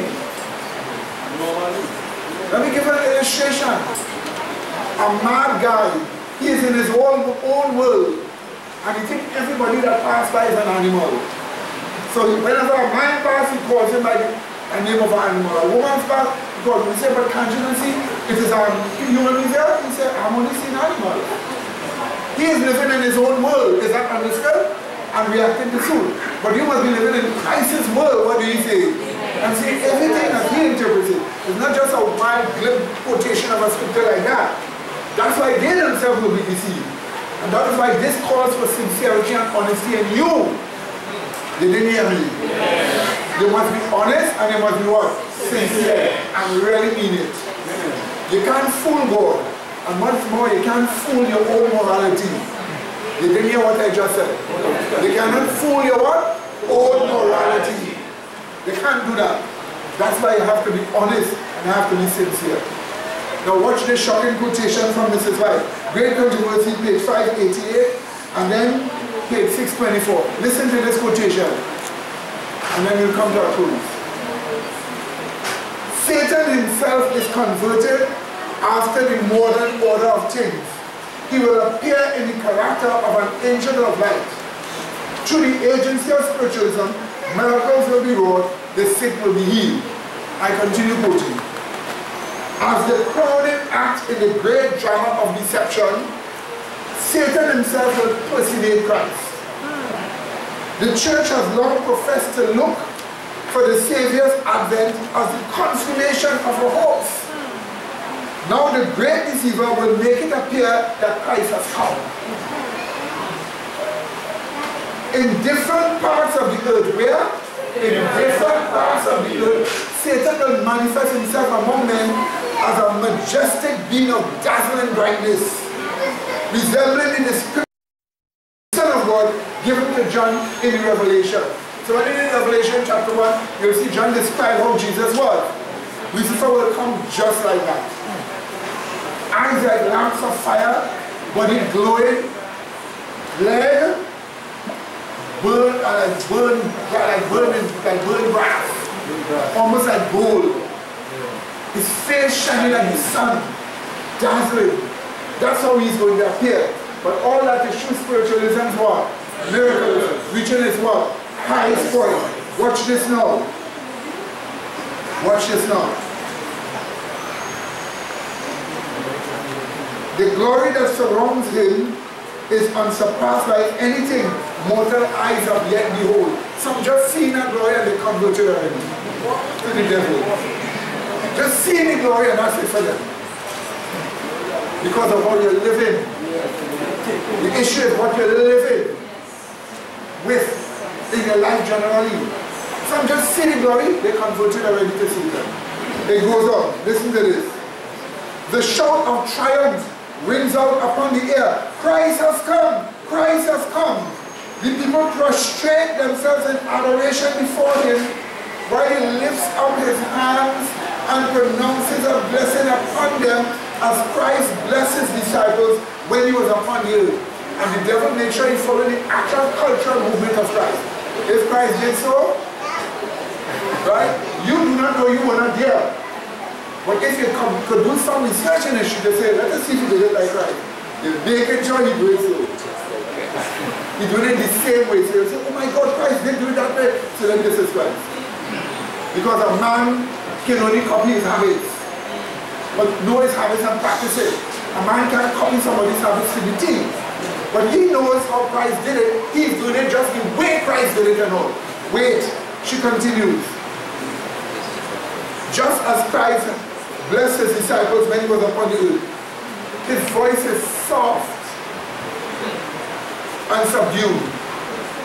Could you imagine that raging devil sounding subdued?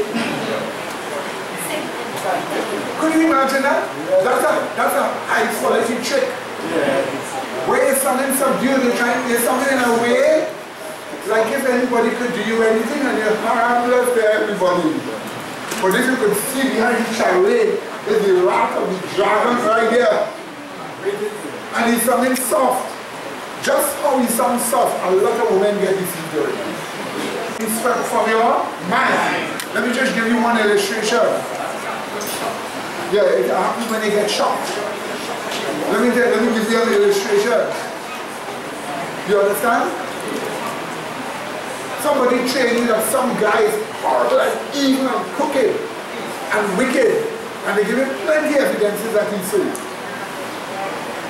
And the day comes for you to be the guy. So all that knowledge is in your head about him, already, right? And the day comes for you to be the guy. And from the time he comes walking to you, look nothing like what they say.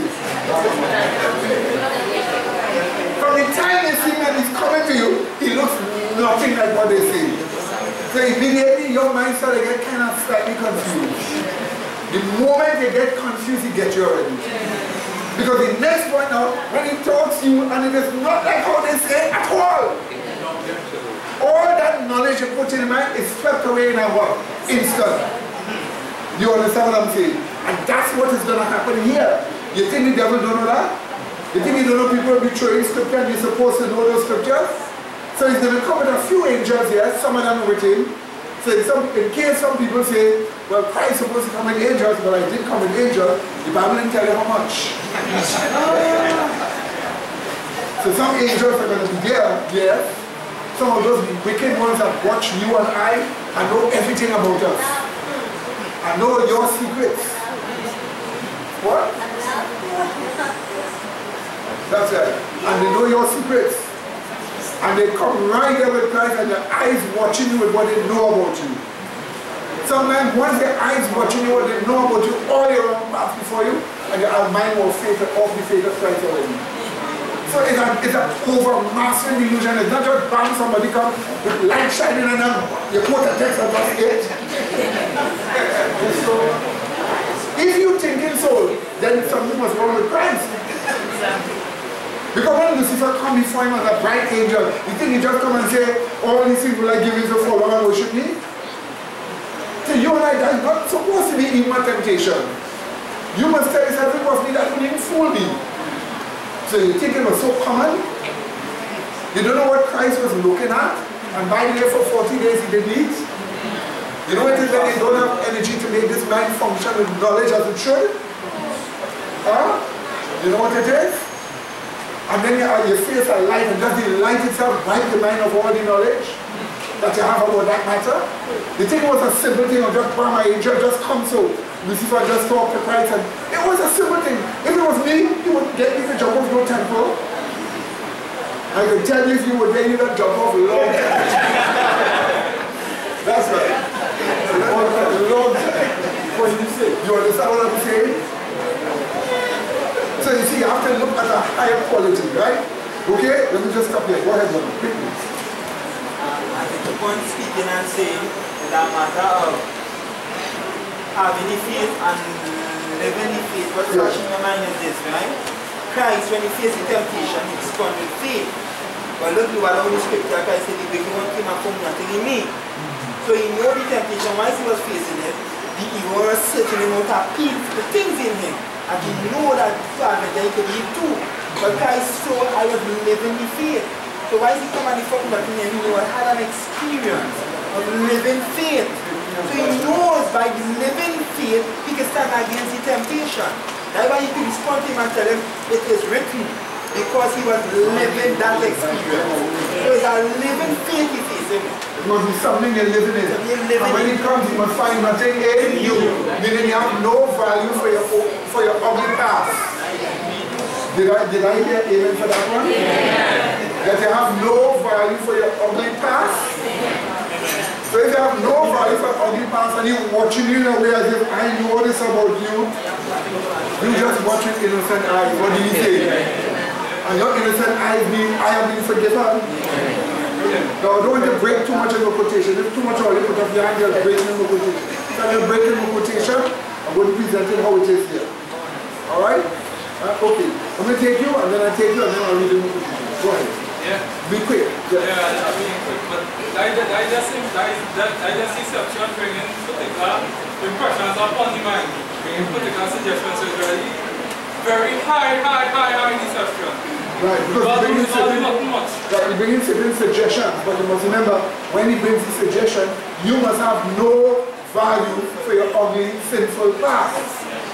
Why is the point is? So you can bring whatever suggestion you bring. Once you have no value for it, you pass through. But if you have a value for it, you're caught.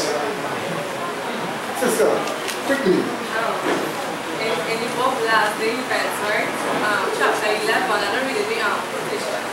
How we will know the difference between the false Christ and the true Christ? The false one will turn the law of God and show that we have worship on Sunday. So that's how we will know. Sunday. Last day events, chapter 11. Yes, but you must remember. How much Adventists know Sunday is wrong? And why would he get that large class that abandoned their position and joined the ranks of the enemy? Why did he get there? And they know it wrong. Watch your game. His voice is soft and subdued, yet full of melody. Yet full of melody. In gentle, compassionate tones. In gentle, compassionate tones. Sister Nicole, in gentle, compassionate tones, he presents some of the gracious, heavenly truths which his Savior uttered. So he actually knew truths that Christ uttered when he was on earth. And he said it exactly the way Christ said it. And he said it with the same gentleness and the compassion that Christ had. Let me continue. He heals the diseases of the people. Look at that. After he gives you truth, he heals the diseases of the people. And then, in his assumed character of Christ, he claims to have changed the Sabbath. He claims to have changed the Sabbath to Sunday and commands all who hallow the day, and commands all to hallow the day which he has blessed. You must remember, Adventists have always said there is no command anywhere to keep what? Sunday. Amen? That Jesus didn't command anybody anywhere to keep it. But here Jesus now will make a command. The devil no Adventist teacher. So he's coming now as Christ and he's making a new command now. Keep Sunday. I, Christ, command you now to keep it. That's what he's going to do. So the evangelical will say, see what happened to your Adventists? You're saying Christ didn't make any command to keep Sunday, but we can make one now. That's why great will be the wrath excited against us. Are you listening to me? Because he make a new commandment. It says this. He heals the diseases of the people, and then in his assumed character of Christ, he claims to have changed the Sabbath to Sunday, but I did change it in the past, and commands all to hallow the day which he has blessed. Now here, he declares that those who persist in keeping holy the seventh day, those who persist in keeping holy the seventh day are blaspheming his name. You You know when people will just have poor sympathy for Christ, quote unquote, because his name is that nice person just healed so much people? Yes.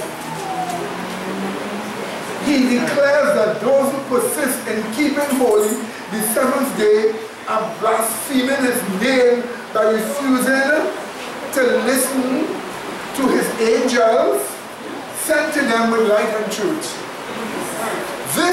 This is why it says, this is the strong, almost overmastering delusion.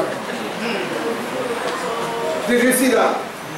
An overmastering delusion because of how we do it. There's no kind of slow, what we call cartoon business. This is an intense contact. And in this intense contact, you must have life, faith in your mind every moment. What do you say? Yes. For every watch you have the faith. For every gentleness of his voice you have the faith. For every movement of his hand you have the faith. For every new command you have the faith. For every tone of voice you give you have the faith. So everything you say by faith because you're living by faith. Amen? In the experience of Christ. You're not just saying, well, okay, when I come out, I'll just take my Bible and throw a few quotations. He'll mash you up. You understand that? You understand that? Yes. Right?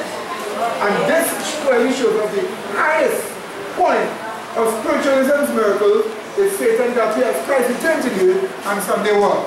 Exalted. And now to close off. Yes. Grace and peace and pleasant Sabbath everyone. I just wanted to share a scripture to show us in that time how it will be possible for the elect, right? In Luke chapter 21 and verse 14. And it reads, right?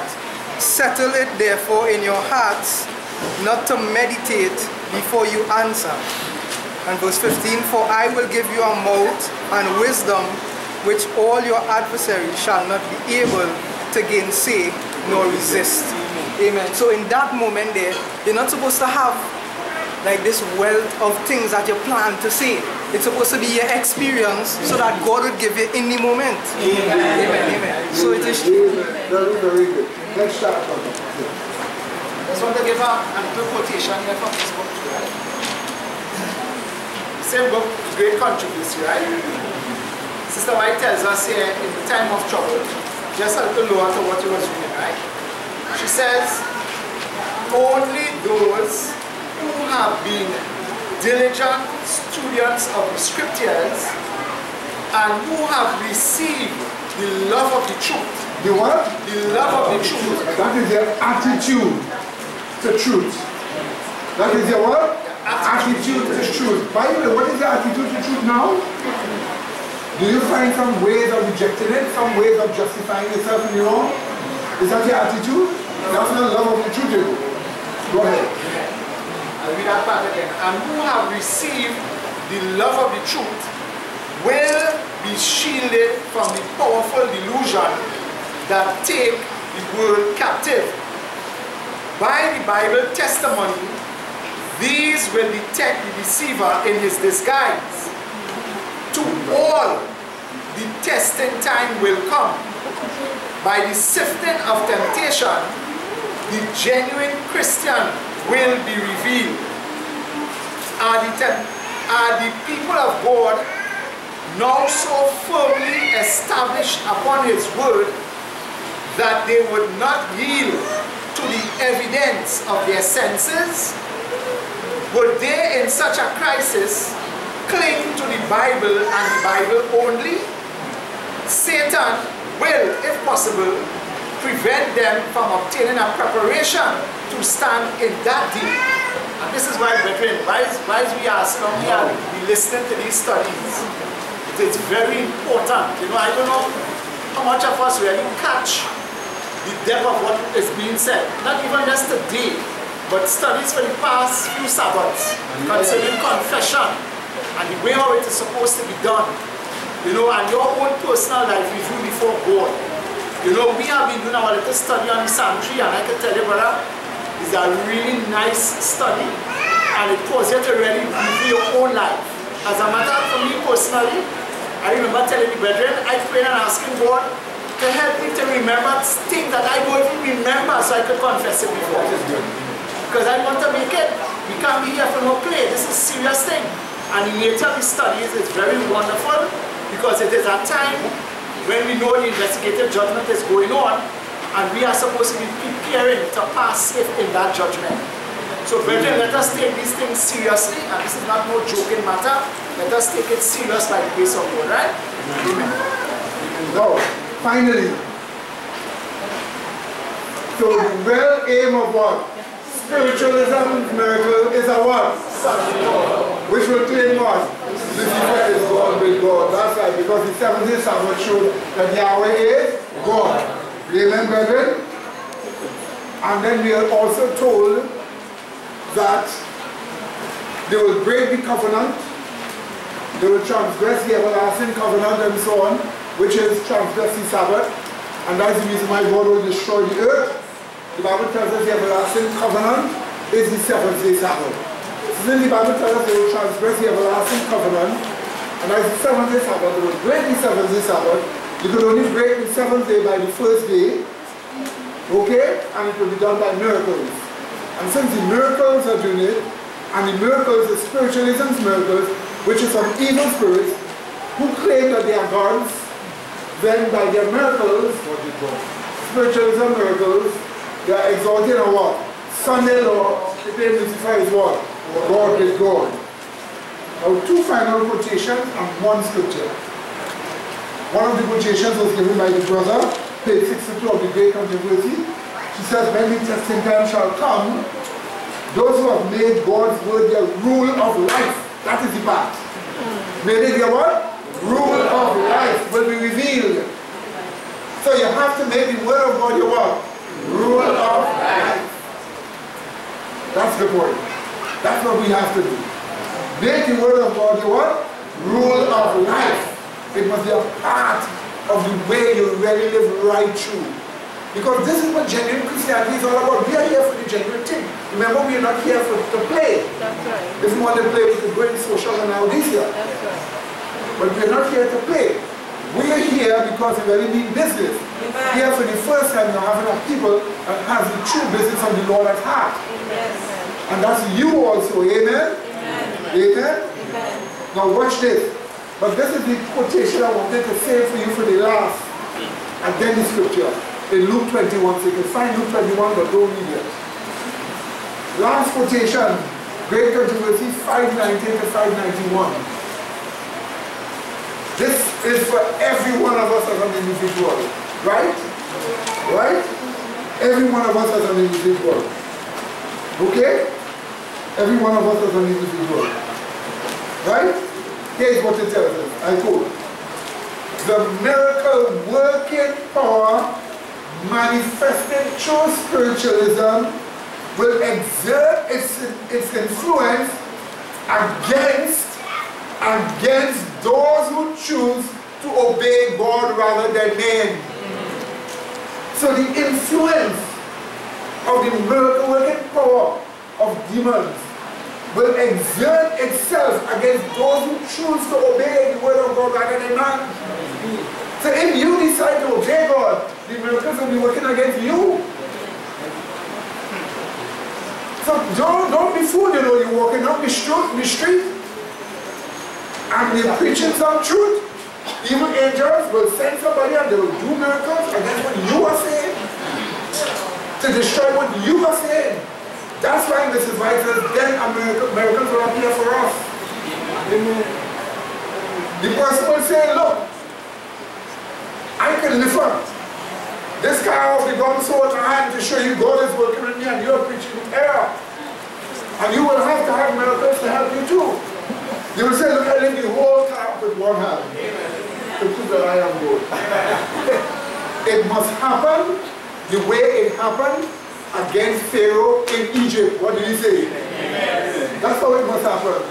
They say, look, they bring the snake. You say, I say, eat your snake. Yes. That's how it must happen.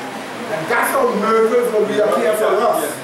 So there's no idle reason for miracles. They come and they claim they could do such and such, you do it more. Yes. You remember? Samson moved a whole gate, which is big like almost this whole wall.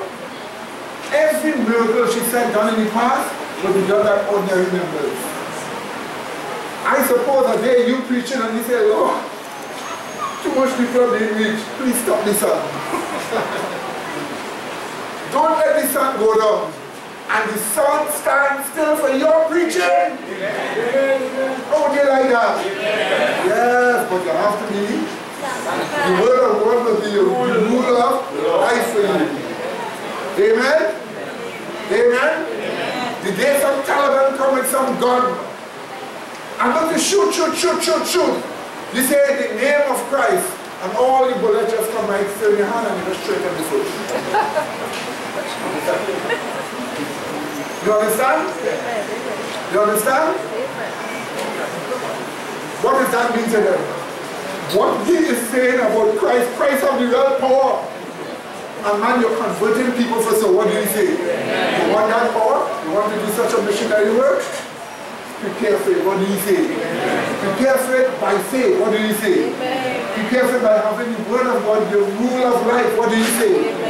And final scripture. We have to close off now. Our time is past and some people have to go very far. Last scripture, Luke 21. Warning from Jesus. 34 to 36.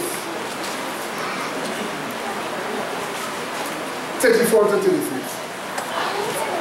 And take heed to yourselves, lest at any time your hearts be overcharged with surfeiting, which is hangovers, and drunkenness, and the cares of this life. Oops! Somebody's concerned about the cares of this life and your mind caught up with it. When will I get a job? When will I get new clothes? When will I get top of the line food to eat? When will my neighbors stop harassing me? Your mind caught up with these things? Petty little things in the environment. Oh, how he looks. Oh, how she looks. Oh, what about the government fixing a road? That's what your mind is caught up in? And you have higher things to deal with than that? Like those little boys become old men and all they can do is talk about politics? That's what is happening to your mind? You see, and the cares of this life, watch me, your hearts be overcharged or burdened with surfeiting, which is hangovers, and drunkenness, and the cares of this life, so that that day come upon you unawares. Did you see that, my dear brethren? For as a snare it shall come on all them that dwell on the face of the whole earth. So this last Sunday law issue, and when Lucifer comes in the sky, all of that will come as a snare. Because people won't be expecting it, they're expecting when the government is in a 6-hour room, when they will get water in this area, when this area will get lights, when will property tax end. Watch ye therefore and pray always that you may be accounted worthy to escape all these things that shall come to pass and stand before the Son of Man. Amen, brethren? You need to watch and be prepared for such a thing like this. So, in closing, this was presented to you to get you to recognize realities that you are facing in the future. These are the realities that you are facing in the future. And since these are the realities that we are facing in the future, you need to prepare for it. Amen, brethren?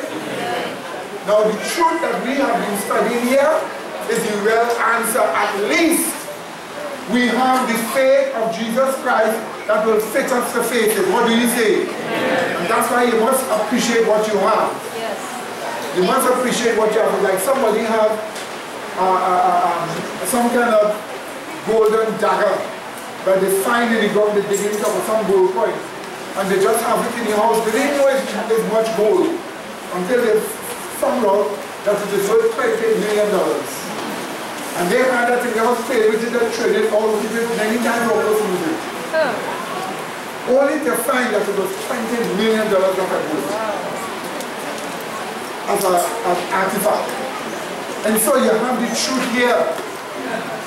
And as you have the truth here, it is worth your life. What do you say? Amen. So that's why we ask of you to appreciate it. Amen.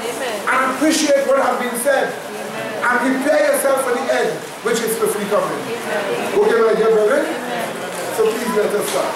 So let us go ahead and let us pray. Gracious loving Father, thank you for the wonderful truths of the day, the blessings of the Sabbath day that you have granted unto us. May we heed them, take them serious, submit ourselves to them, and glorify your name to be loved as you are. As we leave here to go home, please keep us safe from all harms, trouble, dangers, and accidents. And may we abide in the truths of the plan of salvation, just to prepare for the end, through Christ our Savior. Amen. Amen.